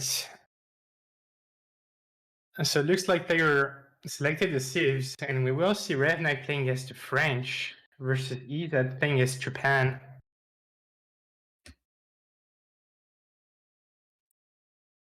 Curious to see what's gonna happen. Is it a map with strong natives or something like that? Or maybe Revnak has a cheesy strat.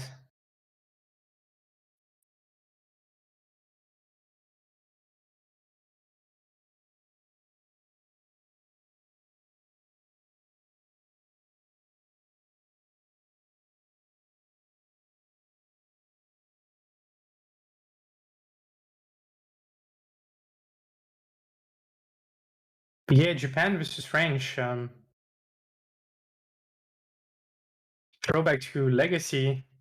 Match we've seen a lot in tournaments.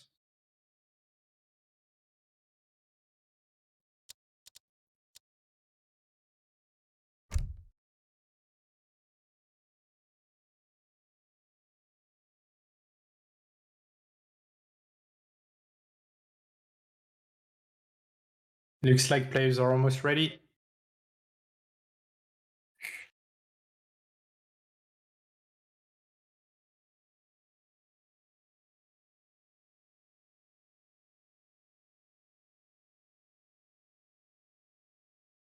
And here we go. Game number 5 in this tied up best of 7 between Revnak and Ezad. Score is currently 2-2. And we have Revnak playing in the color red as the French, versus Ezad, playing the color blue as Japan. Quite a matchup we used to see back in the days on Legacy a lot. And not much has changed for both these saves. France starts with 50 less food, and Japan has been nerfed a bit as well, overall. So we'll have to see what they go for. And Revnak is going for the training post start, so really standard. And I feel like he picked up a 40 wood already as well. So should be able to drop a house, no problem.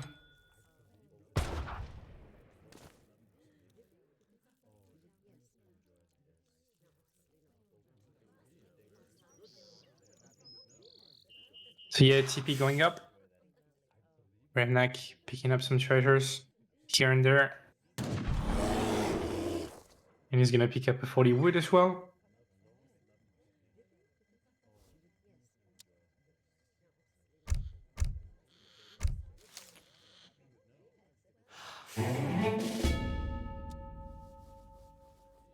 And Ezad with the really standard land Japan deck, going with the 2 villager opening, so no Heavenly Kami. Which honestly is probably really bad on this map, because after hunts are on the lake, and you can't really shrine them.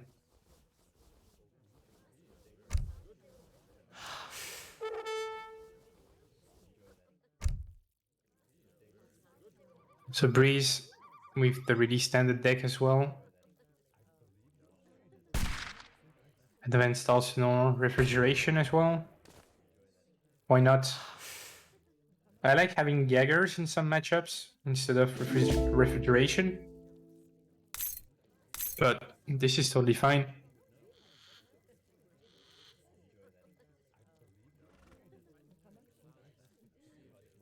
And Ezad picking up a nice 85 wood treasure. Probably will be able to drop a shrine because of that. Yes, he did. On the top side of the map.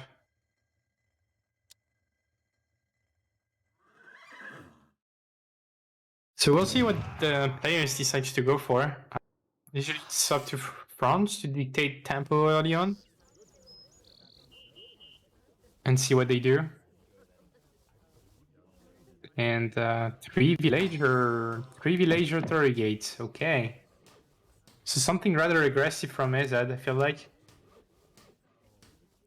He went for 3 shrines in each one as well. So I wouldn't be surprised if he goes for heavy military stuff early on.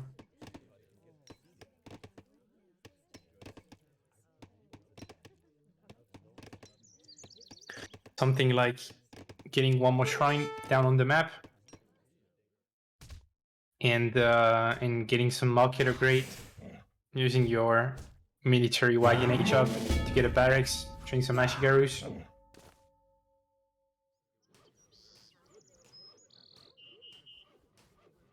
Just chopping wood so far. We'll see what he decides to do with that.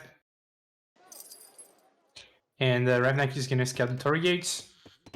He's gonna see no consulate as well.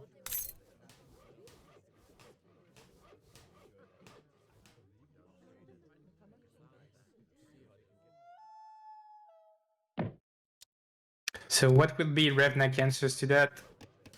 I feel like if you scout 3 VL Torii gates, you should probably barracks in base as France and go for some sort of semi.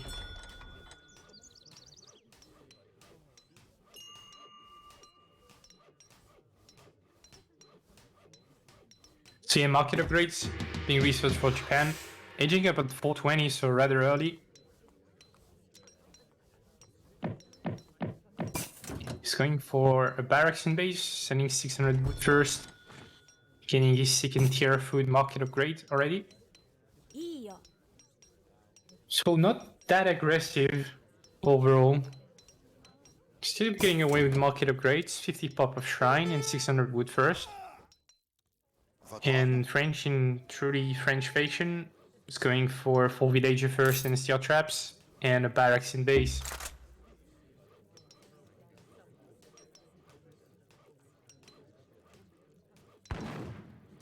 Greece, the semi-FF lamer, picking a toxic civ such as France.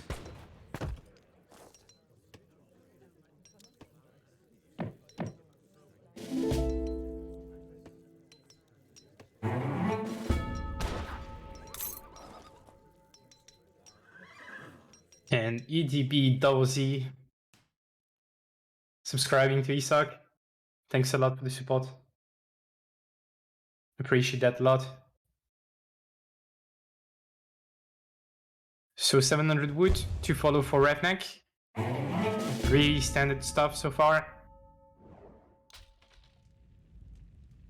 Queuing up the coin as well. So we'll see what he does with that. Most logical approach would be trade up with that coin. But we'll see. What is that sending actually? What's the follow-up to his 600 wood? 4 vias would make sense, I guess.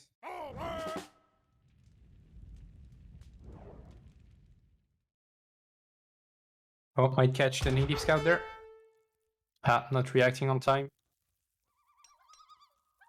Ooh, that could be scary. Ezad has to be careful there, because the muskets are coming. Gonna take some damage. Didn't lose any Ashi.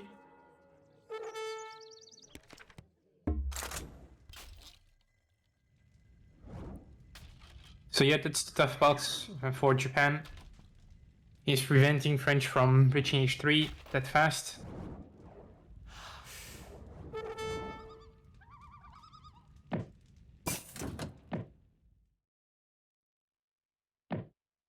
But the more Ashigaru is being trained for Ezad. Shrine going down. Ezad trying to pick up some muskets. Samurai going into cover mode, but he didn't manage to snare, sadly. Getting some good trades with the Ashi though. But good speed from Breeze. If Ezad can clean all the muskets, then he'd be in a decent spot. Because I'm pretty sure France is aging right now. Or really close to. Yeah. Aging to the Fortress Age. So that's an awkward spot for France, where you want to keep your H2 muskets alive, so you can go for some vet musk, 2 cannons kind of push. But here he lost all of his muskets, so gonna be hard to go for that.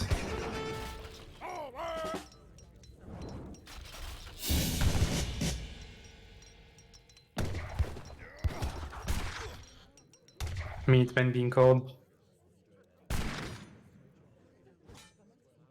Explorer snare once again. Gonna sacrifice this Ashigaru musketeer to get away. And double 4 via 600 coin, wow. So that's the really greedy approach for Japan. But if he gets away with it, he's gonna be in a fantastic spot. Send 8 vias in H2. But it's usually considered quite slow versus France semi-FF. And he's managing to sneak his Ashes around. And Breeze is going for 3 clears. Interesting. Chaining a couple skirmishers. I like the 3 clears choice, but he has to find the army to make them pay off. And it looks like he will eventually. Oh, that's a really exposed wonder. He's asked to get away. And oh, the Ashes are having contact in the middle of the map.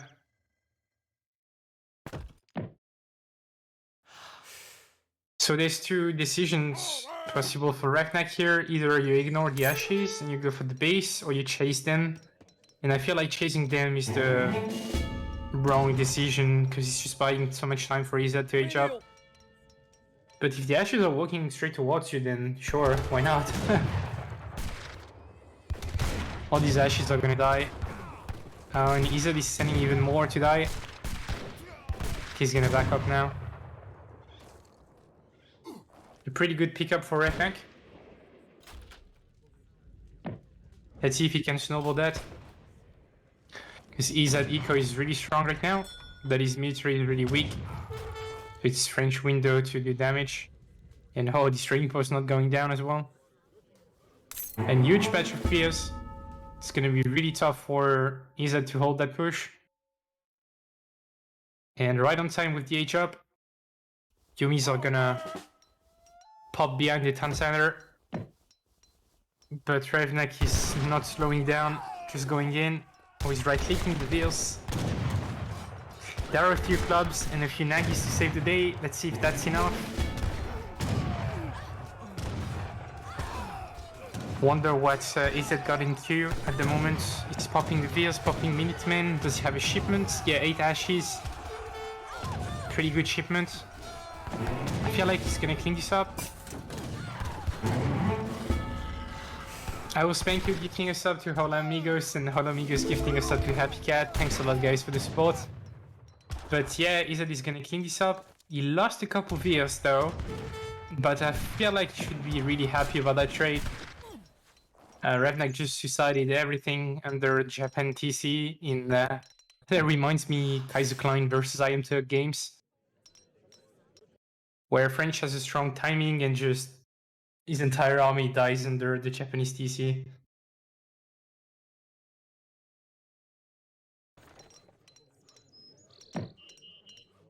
So now Revnak is switching to Scum Goon. I wonder if he sent... Yeah, he did send 1k wood, okay. So it's definitely not over yet. Now he's gonna get the stagecoach running for him, and he's gonna get the composition advantage. Because Scum Goon is gonna be pretty strong versus Heavy Hashi. And Ezad is gonna scout this. He knows that there's a lot of skirms now.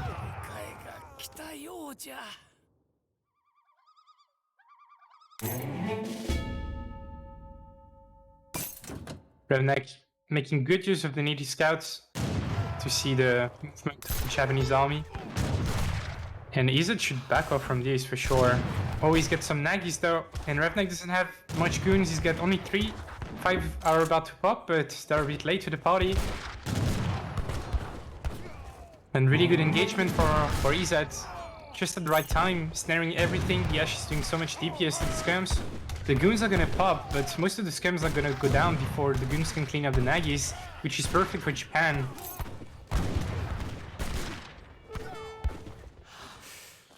And yes, some of the goons are dying. There's only 5 skirms left. More goons are gonna pop from the shipment, but this is looking so good for Japan right now. More Ashes joining the party and more Nagis as well.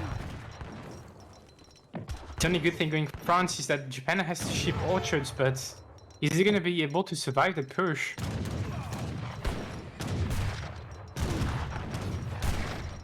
More scums popping, but directly into the Nagis, so they're gonna die instantly. And yeah, Revnak typing out. Wow.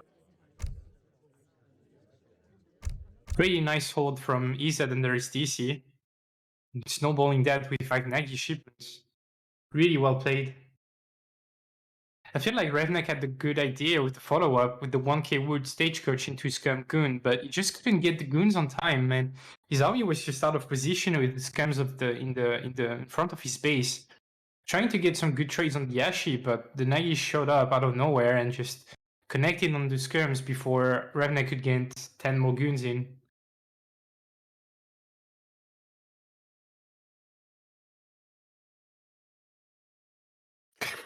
I'm sorry guys if I missed some subscription in the chat.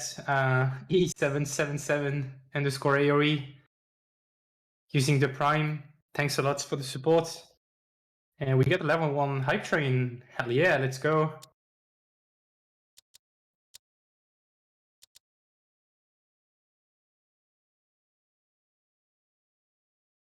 But yeah, really close game. Some good trades for Ezad, catching up the muskets and then kind of throwing this disadvantage by losing 10 of his ashes in the middle of the map versus French Alliage 3.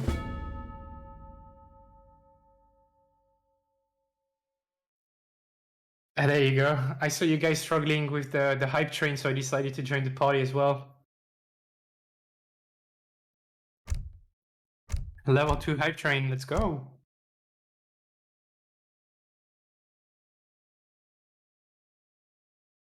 So yeah, 3-2 for Ezad now.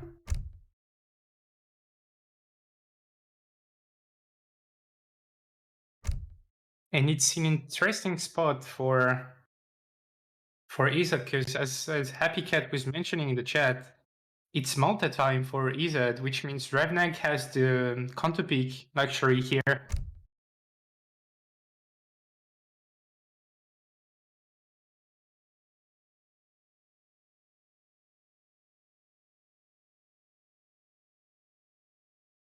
Oh man, this series is so close. Slight advantage for Ezad because he's leading his score, but he won't have the civilization advantage, most likely.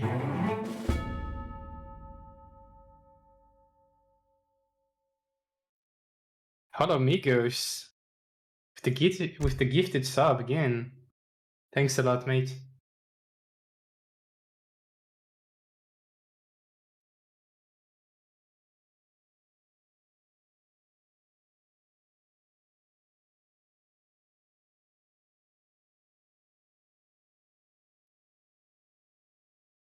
Ladies and gentlemen, welcome back.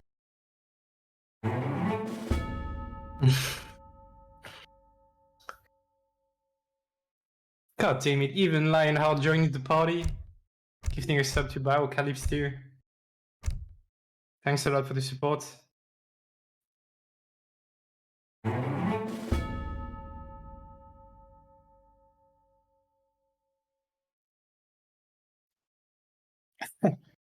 And Spanky with 45th sub gifted on this channel. Thanks a lot. Giving a sub to Prince of Kabul and to Migo as well. Thanks a lot for the support. Alright, predictions are opened for the next game. Never mind, sorry. Predictions are done for the previous game, but will be open anytime soon for the next one.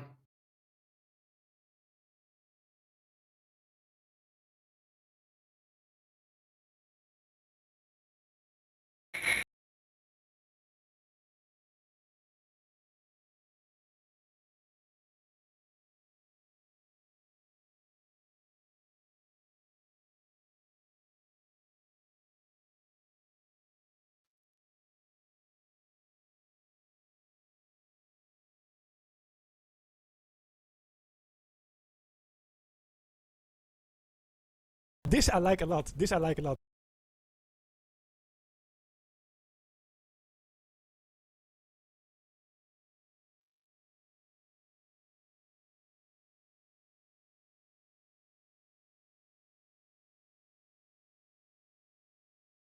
Migo asking to Isak TV, when is the next Super Seducer stream? That's a good question. I'll have to consult with Noel and the big boys to see if we could run a Super Seducer stream on Isak TV.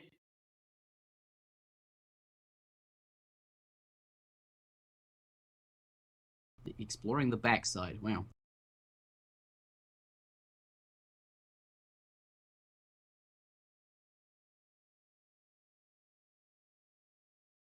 You guys really have channel points to to waste, seriously.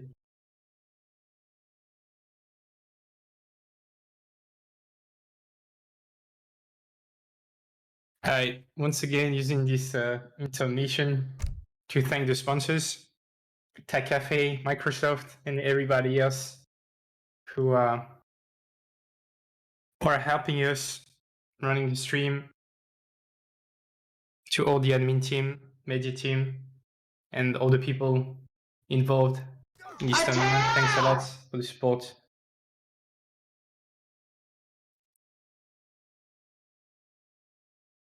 My God, 100,000 channel points for the famous H2O code.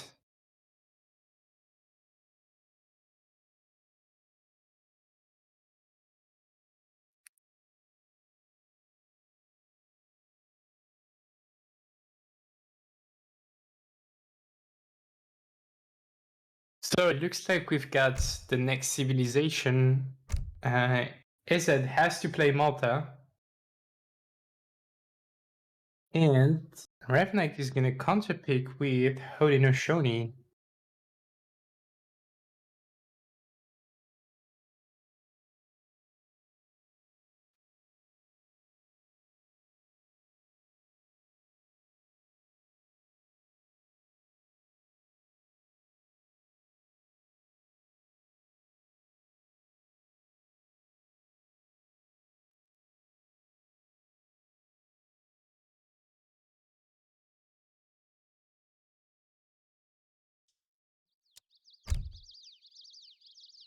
And here we go.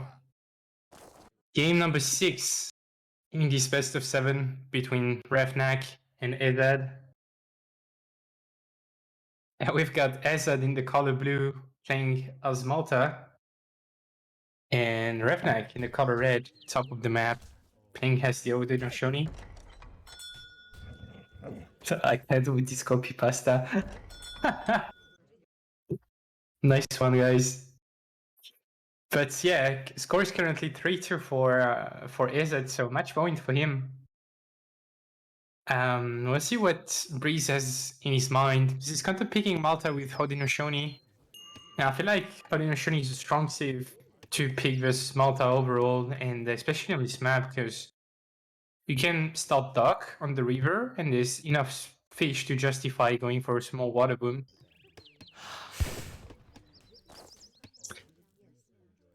So yeah, Haudenosaunee definitely a strong civilization to pick versus Malta on this map. And Ezad has been playing quite a bit of Malta recently. I've seen him on stream and on other content creator streams that he was playing against. And he definitely got some stuff on his mind with Malta, and one of the best Malta player. And Haudenosaunee deck, not really what to thought. You could argue exotic hardwood and replace it with fish market, but on this map that doesn't make a lot of sense. So pretty standard deck. He's got 5 mantlets, which is a good option against Malta to help you tank a lot of crossbow shots, for example, if you get yourself in a ranged infantry war versus Malta. So I like the 5 mantlets for sure.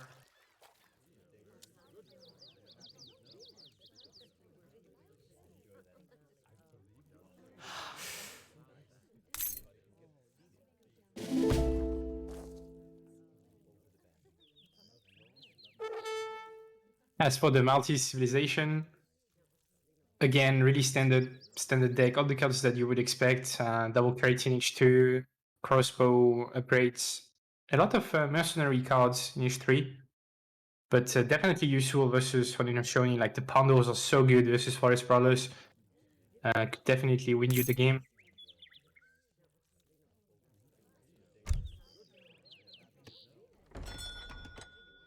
Let's see what Ezad goes for. I would expect the Commandery and Settler Wagon. I think that's pretty standard thing to do versus Haudenosaunee.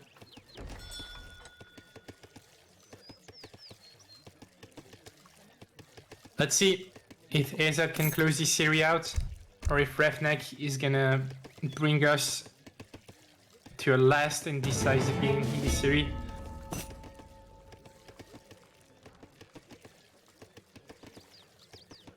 And Revnak is just aging fast. Wow, okay. Interesting. Dropping the house as well, so I would expect for Kenya on the way. And Ezad is just not clicking the shipment yet, so he might just keep it. And just go for like double hospital crossbow pike. Yeah, for Kenya on the way. That's a forward Wahat. Holy moly. And it's directly denying the second hunt for Malta there. And the Wahat will go up in time. I think this is big trouble for Malta. Dropping a quick wall. Trying to prevent the Canny from coming in, but they're gonna come in anytime soon now. And okay, Ezad went for the commandery just a bit late, and he might regret that. Okay, commandery going on the bottom. Oh, but the settler wagon's still blocking it. And looks like Ezad is gonna lose at least one veil. Yeah, the Canny are gonna block.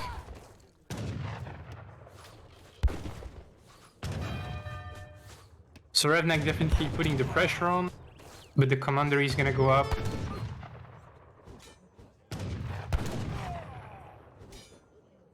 Focusing the explorer now, but the commander and the town center are doing a lot of damage on the Canyon. But the herding has been so poor for Ezad. Now he doesn't have any food around. Has to send one VL ASAP to go gather. And Revnak is just doing really super aggressive for Canny, followed by 7 hyenas and training hyenas, trying to idle Malta as much as possible. 700 food for Malta. And some Canny in the back. Just still raiding. Denying the market.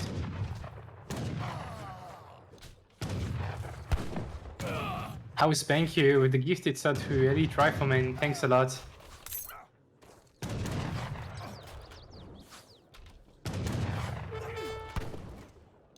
Oh no, it looks like the copy pasta crew is getting wrecked in the chat. But back to the game. So many units for Revnak under the Malta TC. Can I lose a veil? Perhaps even another one? No, gonna get into the commandery in time. Now Malta has 1100 wood banked.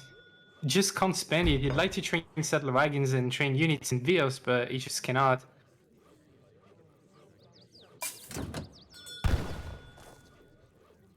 So hunting dogs being researched. A tower going up in base. And Revnak is just going in. 4 Canny, 7 hyenas, 6 tomahawks, training a few. Now he's got siege. He can use it, but that tower is gonna help a lot, for sure. And I hope Revnak just cancel it as soon as he sees the tower and cancel the 6 tomahawk and send wood or something instead and just stop training Canny. But no, he's gonna stick to his plan, train a couple more fishing boats. So he's got some economical backup behind his push. It's gonna be really tough to push into this. There's 3 defensive buildings now. And 8 crossbows. Gonna pick up a couple hyenas. Has to be really careful with those, because he's not gonna get a whole lot for a while.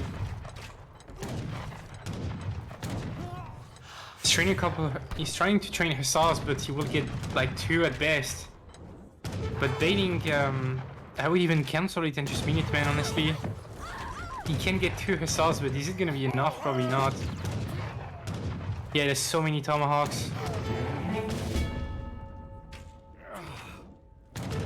But some decent trade. Getting some good crossbow shots on the tomahawks.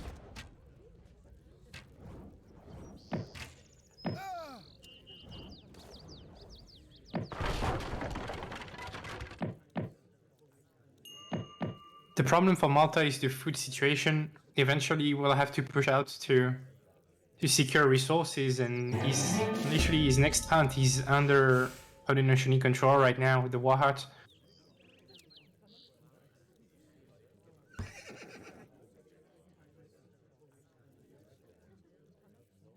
And now Revnak switching, training a couple cav, sending 5 villagers. So he judges that his pressure has done the job. And now he's just following up with more economical shipments. Good raid from Ezad. Gonna pick up a villager at least. But some Canny could pop anytime soon, so has to be really careful there. Yeah, wisely gonna run away. Probably will lose one of the hussars there.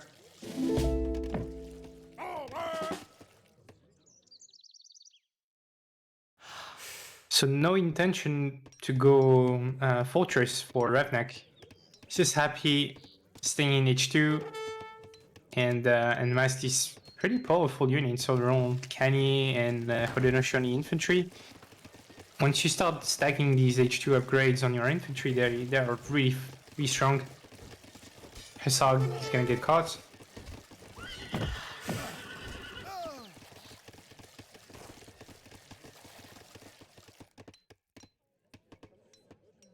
And doesn't look like Ezad has been training any units at the back of that. And Revnak is just scouting around. Gonna start working on these nice meals. Getting some additional income.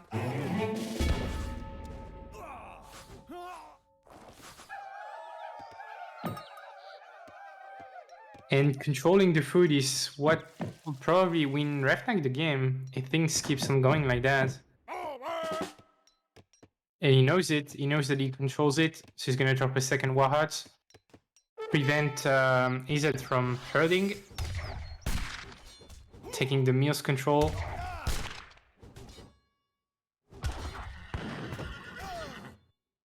It's looking better and better for Revnak.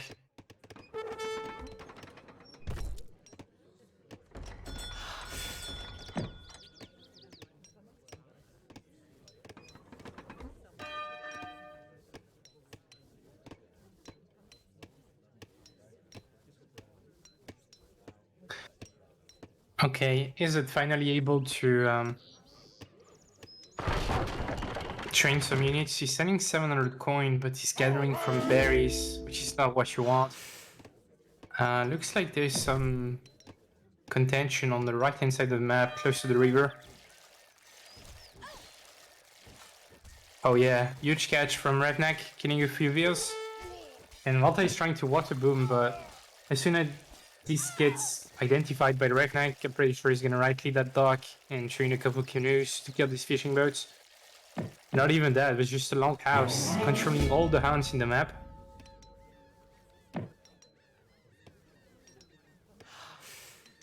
And Ezad is slowly running out of resources, already gathering from berries, and Revnak is on 50 wheels as well.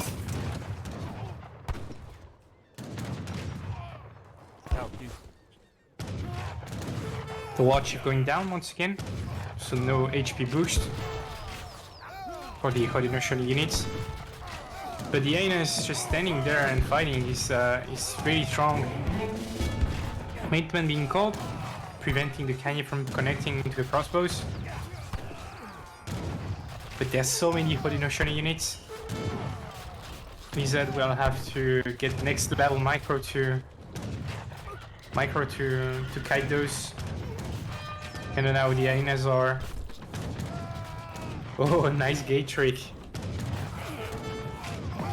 But the canyons can go through. It's really close, but now the gates goes down. The canyons are coming back. The hyenas are shooting the crossbows, and yeah, Ezad is gonna get cleaned up. I mean, yeah, GG. Ezad just tapping out. There's nothing he can do at this point. He just doesn't control any resources and cannot mass enough units. And yeah, that's the strength of the Haudenosaunee rush. He's just controlling these resources and punishing your opponent for not herding early. And you know, we've seen that here. Ezad being on berries for more than 2 minutes. Just really hard.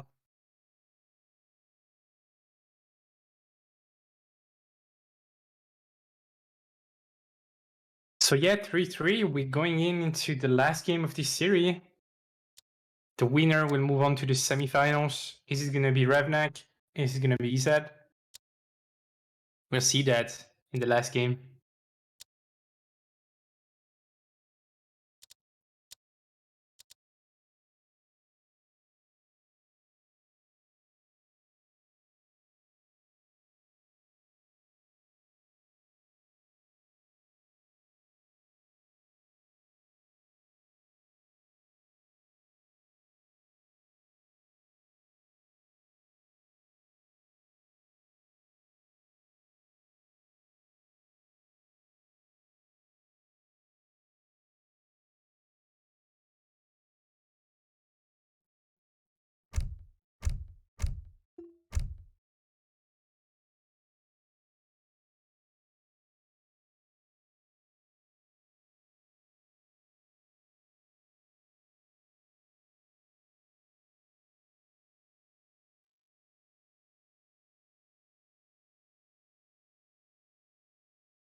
Keeping up with the tension.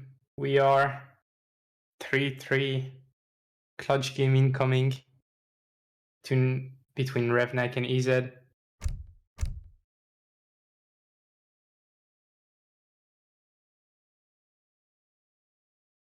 I'm not sure what to expect from the players at this point. I think both of them went pretty deep into their seed pool. Revnak speaking Mexico, interesting. And Ezad responding with China.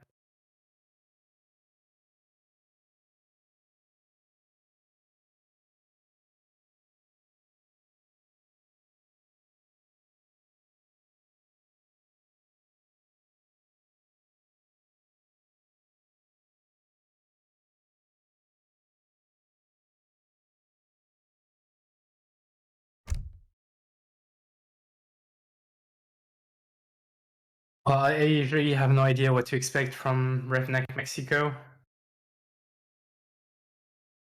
I know Ezad can China, and I've never seen Revnak playing Mexico ever, so I guess he has a plan on this map, Pomerania, but we'll see.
And here we are, boys. Welcome back for this final game of the second quarterfinals of the Kings of the Old World tournament. Provided to you by Ezad and sponsored by Tech Cafe and Microsoft. 3-3 in this epic series, decider game it is, and we've got Revnak playing as Mexico versus Ezad playing as China in the color blue. On Pomerania, a really interesting map with 3 TPs on the bottom side of the map and some water on the top.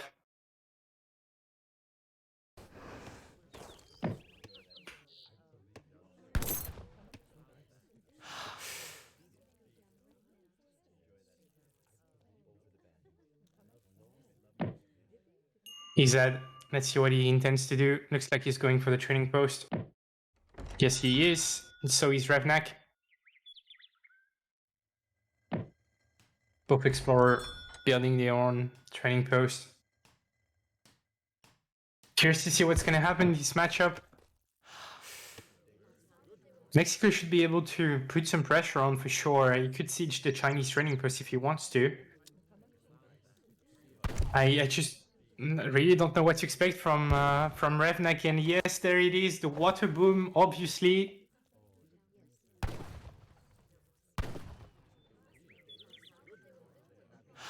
Let's see if he goes for it. If he goes for the 3 fishing boat card instead of the Vils. He's got some warships, got some water cards as well.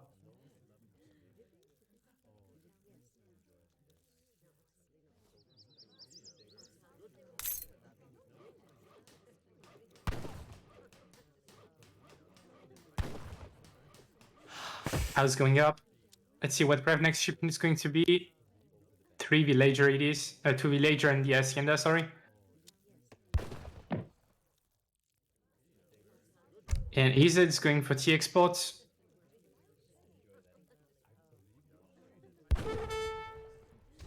But no good faith agreement. So it's not the Guigs build. I'm really sad and disappointed.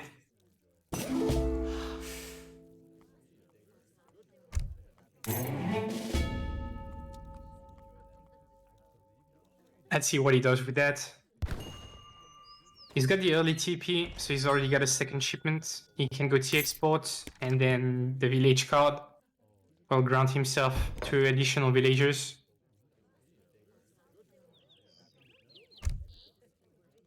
And he's going with the Russian alliance, okay.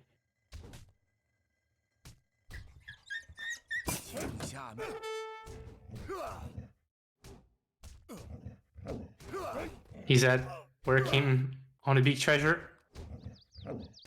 And he's gonna spot the hacienda going forward as well. Or will he? Yes, he will if he pays attention. He could block it as well. No, he can't.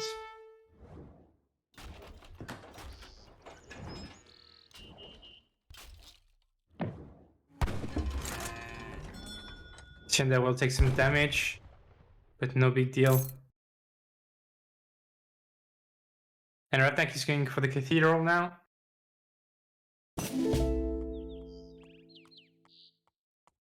Interesting approach. So no water card just yet. We'll see if he starts booming later. Oh, we got big lead core in the chat. Thanks for joining.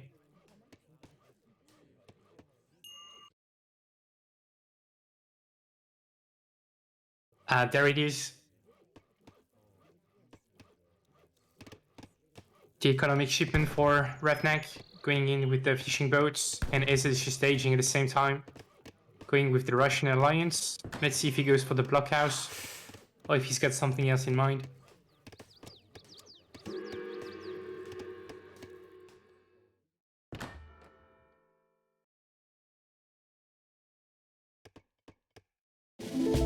A lot of things are possible for Revnak. We'll have to see what he decides to go for. He's the one with the initiative in this matchup. Blockhouse going up, second village for China. So it looks like a fast fortress with a really strong defensive building. Decided not to put the blockhouse in front. 700 wood first, okay. Fast is gonna train some units with that blockhouse then. Trying to scout in the middle, but Revnak is just denying any information with this hero.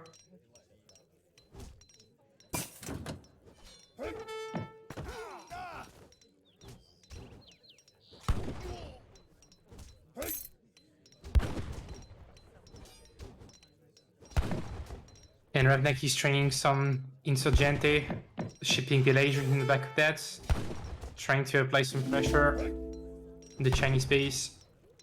There it is. 530, 10 pikes showing up. There's some steppy Keshiks, but they're not gonna be very good versus the Insurgente. Que yo muera, seré recordado para siempre. Has to get away here. Oh, don't get snared. Gonna lose one Keshik. Perhaps another one. Yeah, he will lose two. And Revnak going in with the pike rush. Trying to get the Chinese monk down, but he's gonna get he's gonna take so much damage from the town center and the blockhouse fire. Some crossbows being trained as well. So Ezad is gonna be totally fine for the time being. Shipping 8 bows as well, 8 Shokunus. Is he looking for a counter push, or is he just worried about the potential 3 Shinako shipments? Revnak tried to push the Chinese base, but didn't get much success, so he's gonna divert his attention to the training post. And Ezad is just researching a couple market upgrades now, training a batch of anti-cav from his blockhouse. And 7 steppy next. Looks like Ezad is trying to go for a timing. Nice raid there. Gonna pick up a villager and killing a few insurgente around his TP as well. Not overcommitting though, he knows that cavalry could potentially be on the field. He's gonna get one veil and possibly another one.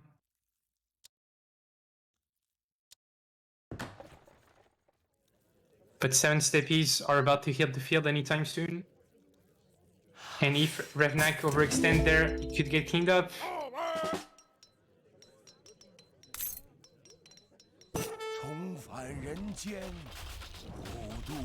Oh god. Some salteados being trained. The steppies are being caught, but there's so many of them over here. Have to be really careful. It's gonna come down to micro, 3 Chinakos as well. But really good positioning for Ezad, positioning the steppies on the Chinakos, and his crossbows trying to snipe as much of insurgentes as possible, and the monk joining the battle as well. This is a good trade for China for sure. Kill all the pikes, and now he's gonna connect onto the insurgente. Even the steppy coming back for the raid.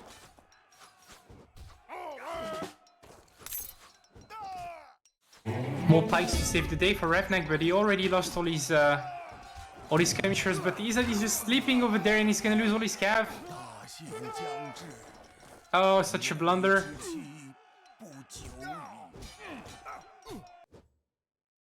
Ezad, what are you doing?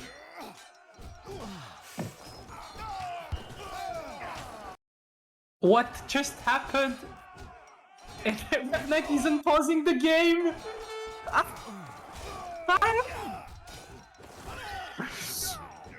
Oh my god.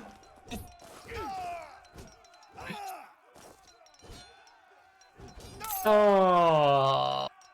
Okay, I won't comment on that, I guess. But everything used to be redone for Ezad now because he lost all his infantry.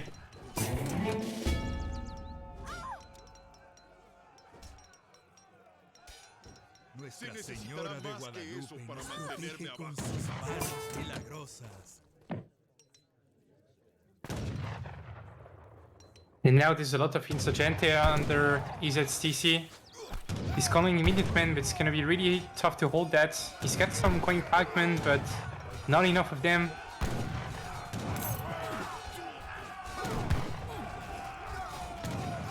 He's got some Chokanus though. Needs to have really good micro to win this game now. And these insurgentes are doing a lot of work. All the pikes are going down.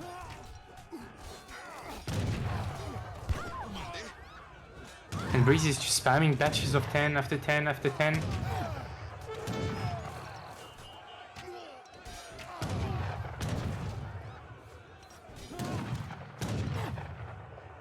This is such an intense moment.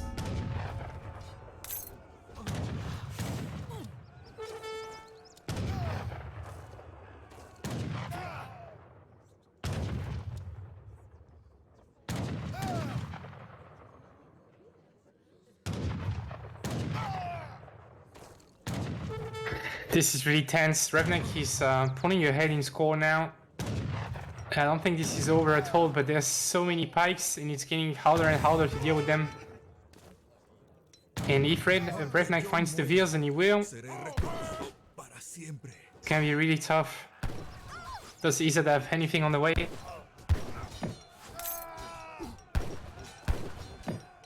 Doesn't look like Ezad has any response to this Insurgente. He's got a couple Chirkunu, but he needs a whole lot more than that if he wants to clean this up. And now he's losing Veers. Mexico is on 45 heals behind that.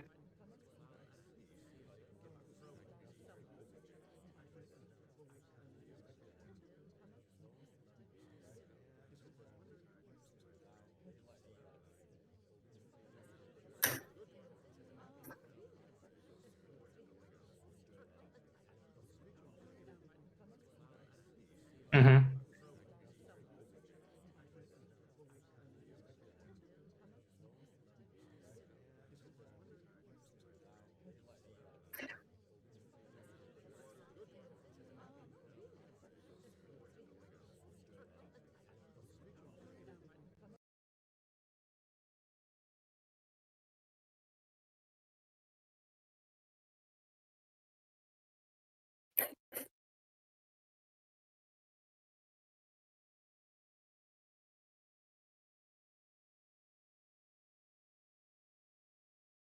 Yeah.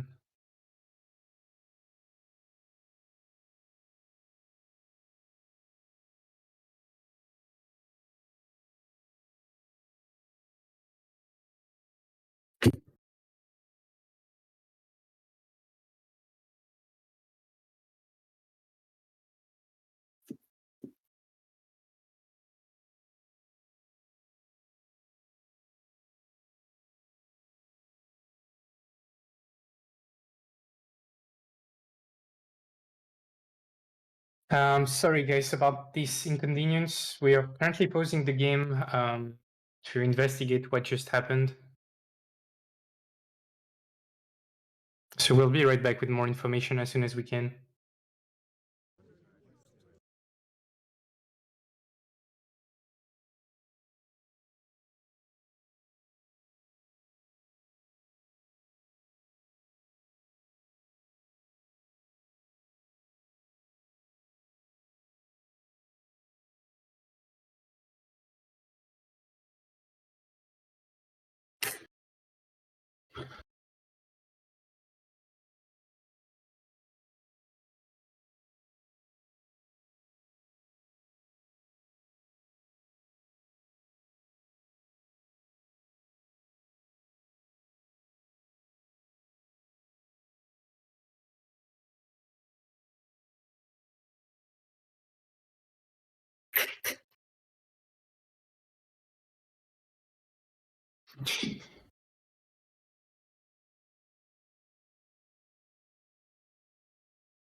Yes, please.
Okay, guys, welcome back. Really sorry about what just happened. But the admin team consulted with each others and we decided to restart that game with new civs. So new civ draft it's going to be, and both Revnak and Ezad will replay this game.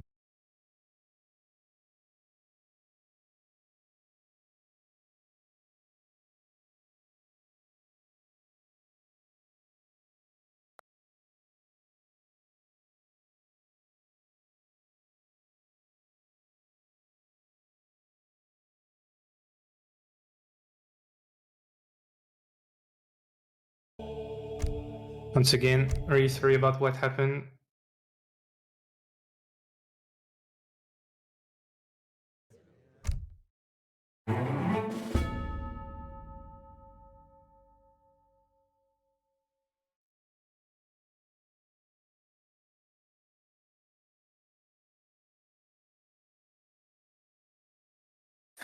Thank you, I will thank you for the gifted sub to Kaiser.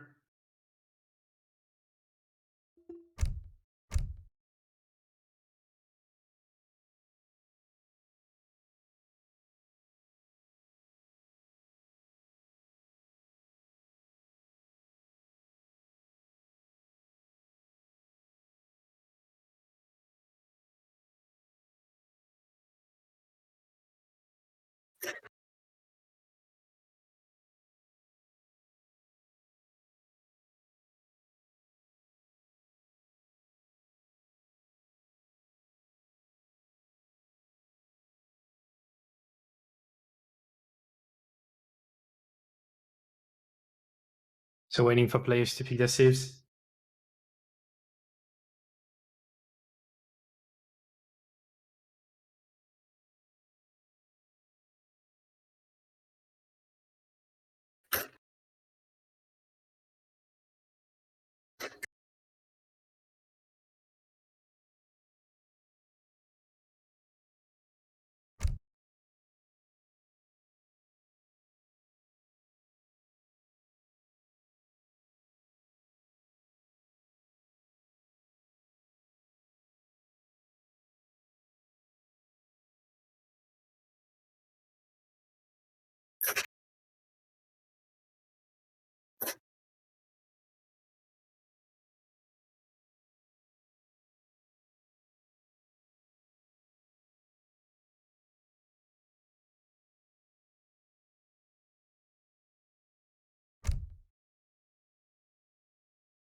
Ladies and gentlemen, welcome back.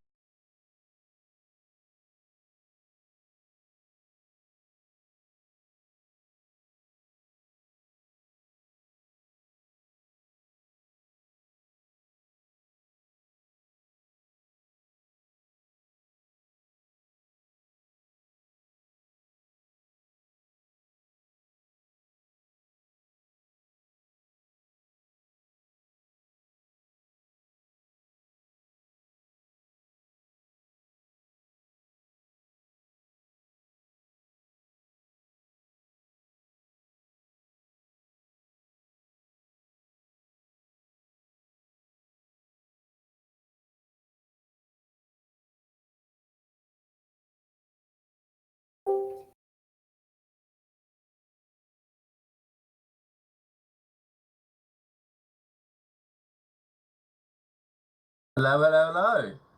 Hello there. How you doing, Nikas? Glad to be here.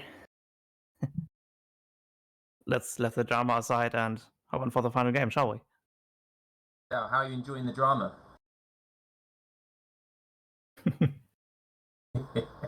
How you doing, chat?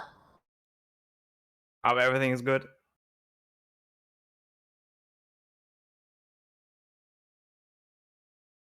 Ooh, we got a Spain good against one. Got Spain versus Port. We got Revnak playing as Spain and Ezad playing as the Portuguese civilization. What do we know what map we're on? Is it the same map?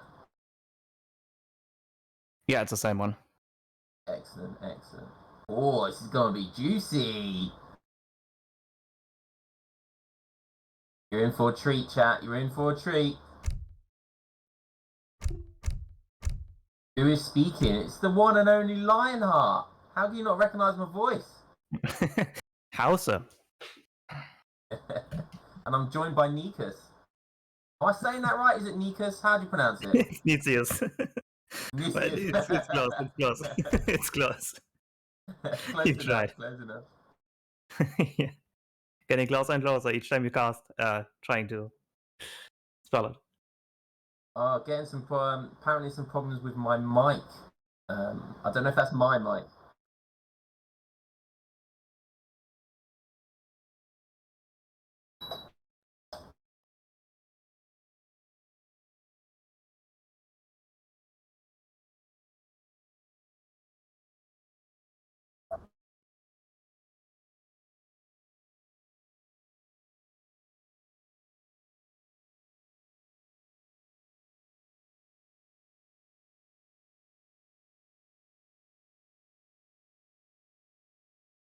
Okay, so what happened is that we decided, so the admins decided that we will make a rematch on the same map, but it's going to be a blind pick again. So the Spanish and the Portuguese are blind picks, so none of them counter pick or anything like that. Just for your curiosity.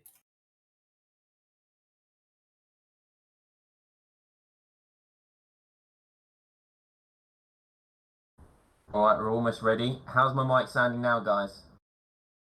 Does it still sound like I'm in a public bathroom?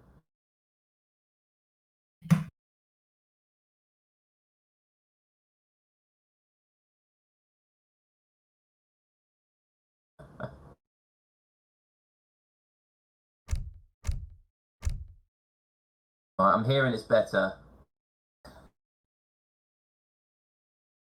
The first caster is Lionheart, and the second caster is me as Nicias. No bounds, for your curiosity.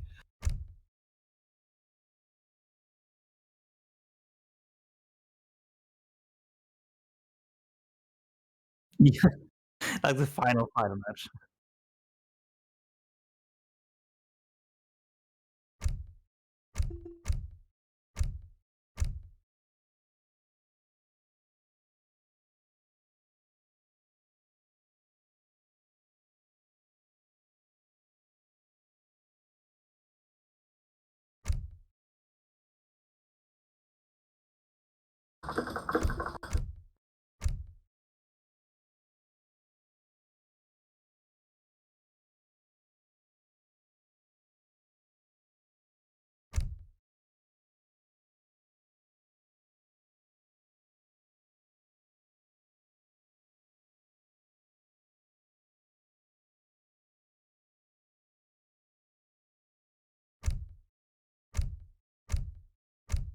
Still waiting for the match to start, by the way.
Alright, we are launching into the game.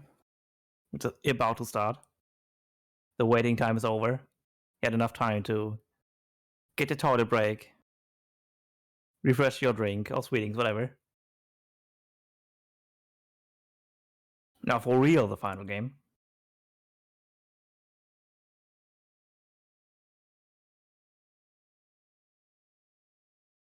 Let's go.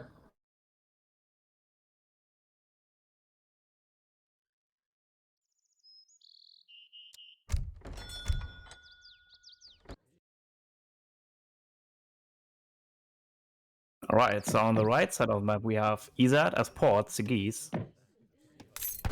And in red, spawning on the left hand side, we have Revnak with Spanish.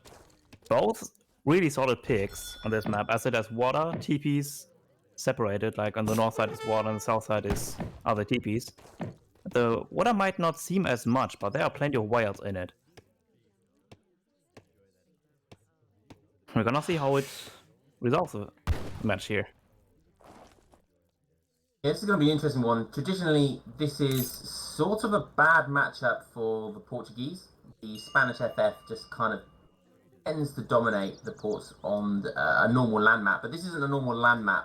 So I think we're going to likely see some either TP play or some water play by Ezad here. And hopefully that will counter anything that Spain can throw at them. So yeah, that should be an interesting one. I'm curious to see if ports attempts to go water, or attempts to go for the DP line, or neither. Ooh, The well, Spanish we've got deck the water deck actually- out. Yeah, we got a nice little water deck from Spanish here. He doesn't have schooners, so he doesn't attempt to go for a heavy water boom. He has advanced docks, which is gonna boost the healing rate and work rate for making those hefty fishing ships. Fishing ships, yeah. Those caravels and whatnot. Had the most important card, the improved warships. Pretty solid deck all around.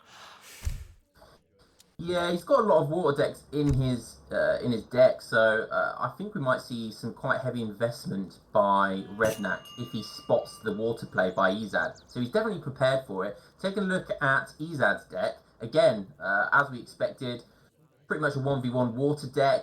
Again, a lot of cards could be heavily invested into water.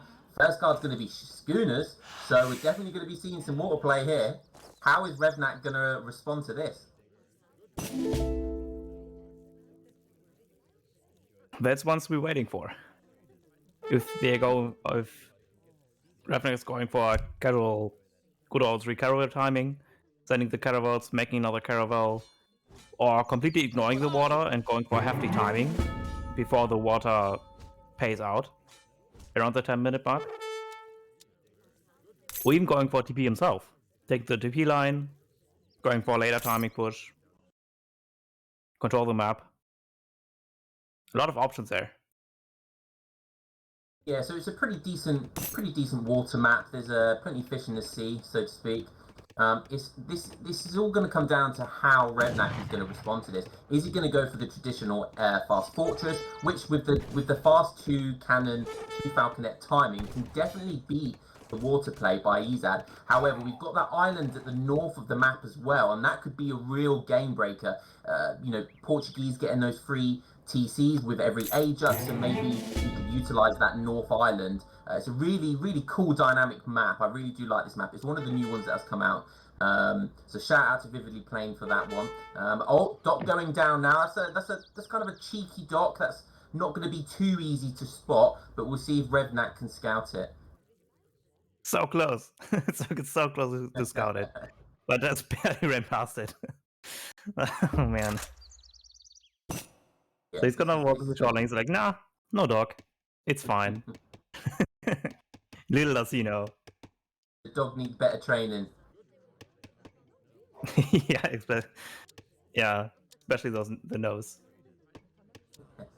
Good stuff. Yeah, so this is going to be a classic. We know the water play is coming by Ezad. We'll have a look where he puts his TC placement, because that's going to be really important for defending against anything Spain throws at him. Okay, so it's pretty close to the first TC. I think he's placing that just south because he wants to protect that bottom herd that he's herding in there. Personally, I would have liked that TC slightly closer to his first TC, because that would allow both TC fires to be hitting anything that Spain throws.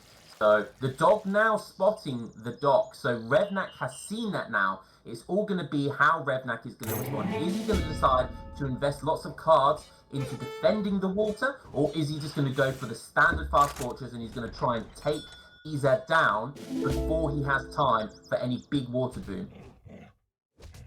By the looks of it, he's attempting to go for the standard fast fortress.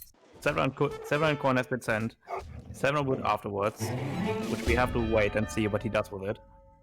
I assume he's gonna build the last TP and upgrade it to Stagecoach to match a little bit for the water boom. Yeah, just want to give a shout out as well. I think I will spank you giving out another gifted sub. I think we might have missed that, so thank you to you. As you're getting that hype chain going, I will spank you 56 gift subs on the channel. What a legend. He will spank everyone in the near future. Yeah, I wouldn't mind, that's all I'm saying.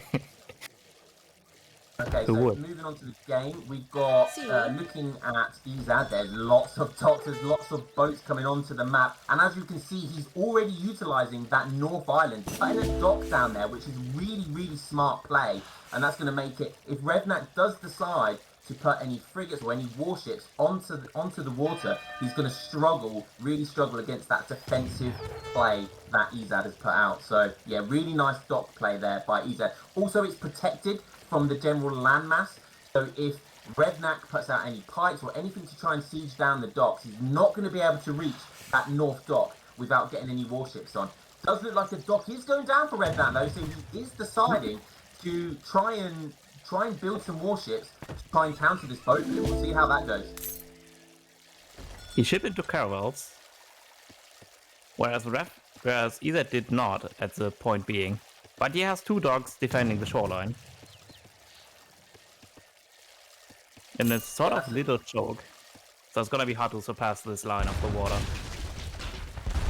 Ezad's gonna know that there's Revnak's deciding, and he's used 1 shipment in age 2. Bearing in mind, he's almost aged up now. He's 3/4 aged up, but he really wants to just get boats out onto the map as quickly as possible to try and oppress that water mass that's going on. I imagine we'll either see 2 falconets or 1 frigate come out from Revnak now, because he's clearly invested in the water and he wants to try and take it over completely. Totally agree there.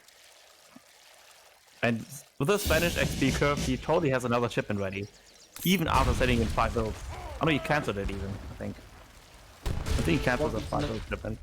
Oh, he actually sent it in. Okay. Interesting. So the frigate is coming out now as well. And bear in mind, he has gone for the TP line as well. So not only is he aged up, he's got 2 caravels out on the map as well. He is gone for the free TP boom as well. And as you can see, looking at the map, he has upgraded. He has got the stagecoach in. So Revnak has got decent eco behind this. It's all going to be about how Ezad tries to counter this. What is he going to make? What ships is he going to make himself? Is he going to decide to age up, or is he going to decide to send his own 2 caravels.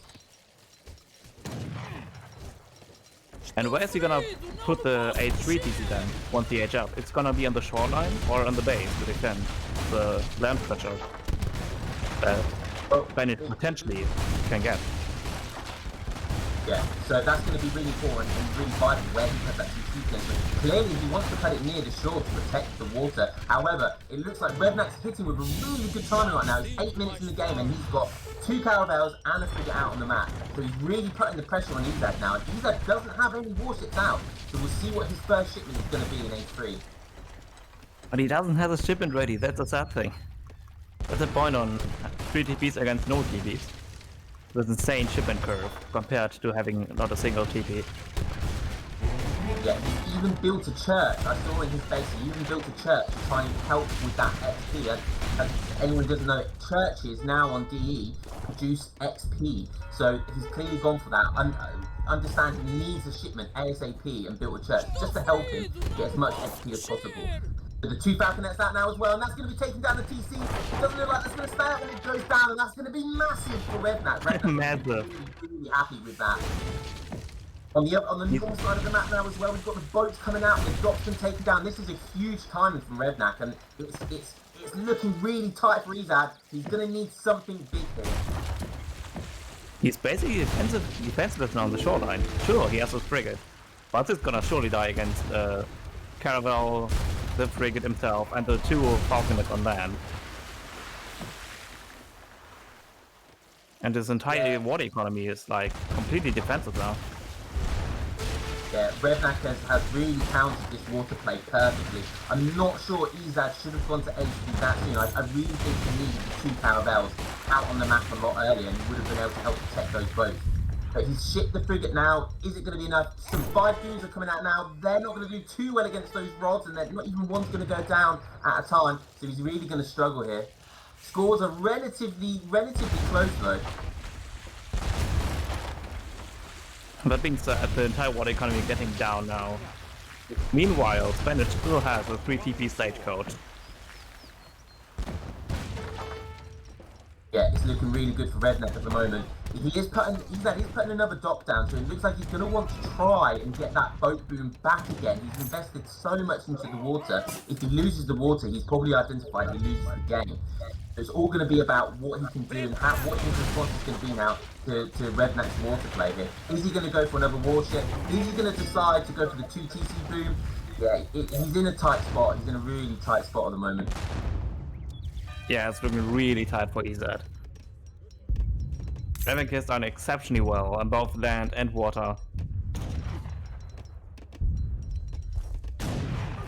Yeah. Oh, Ezad just getting caught there. But like I said, those dudes are not going to do well against those rods. Revnak has the skirms out as well. He's still got the 2 Falconets, so not only does he have the advantage on the water, he also has the advantage on the land. So this is really difficult for Ezad.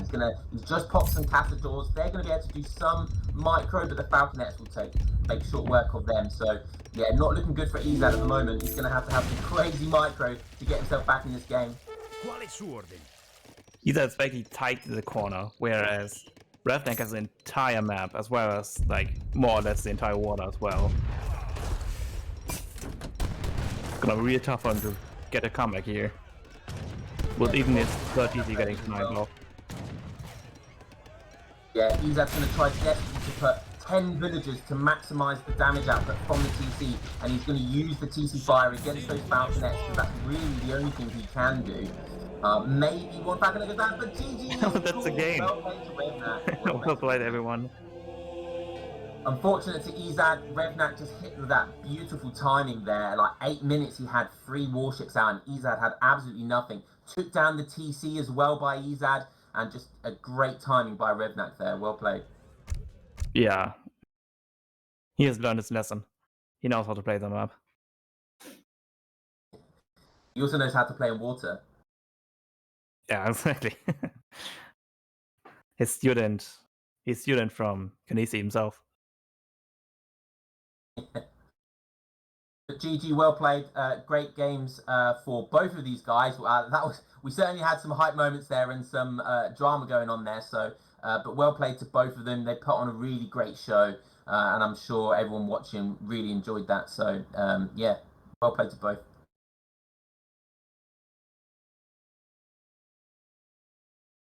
So 4-3 to Revnak is the final score.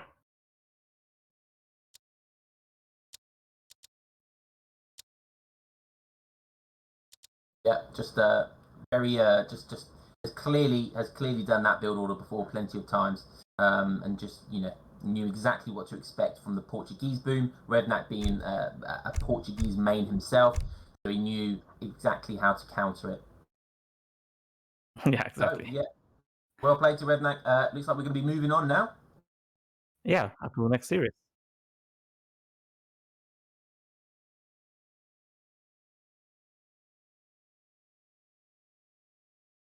Cool. So a few minutes, and we will update everything and get on with the next series. Do you have a particular favorite game there, Nisius?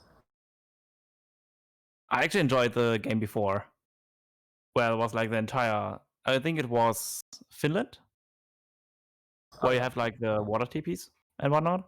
That was like the best game so far, where they both went like on water and land. They did exceptionally well. I believe it was Mexico against Italy.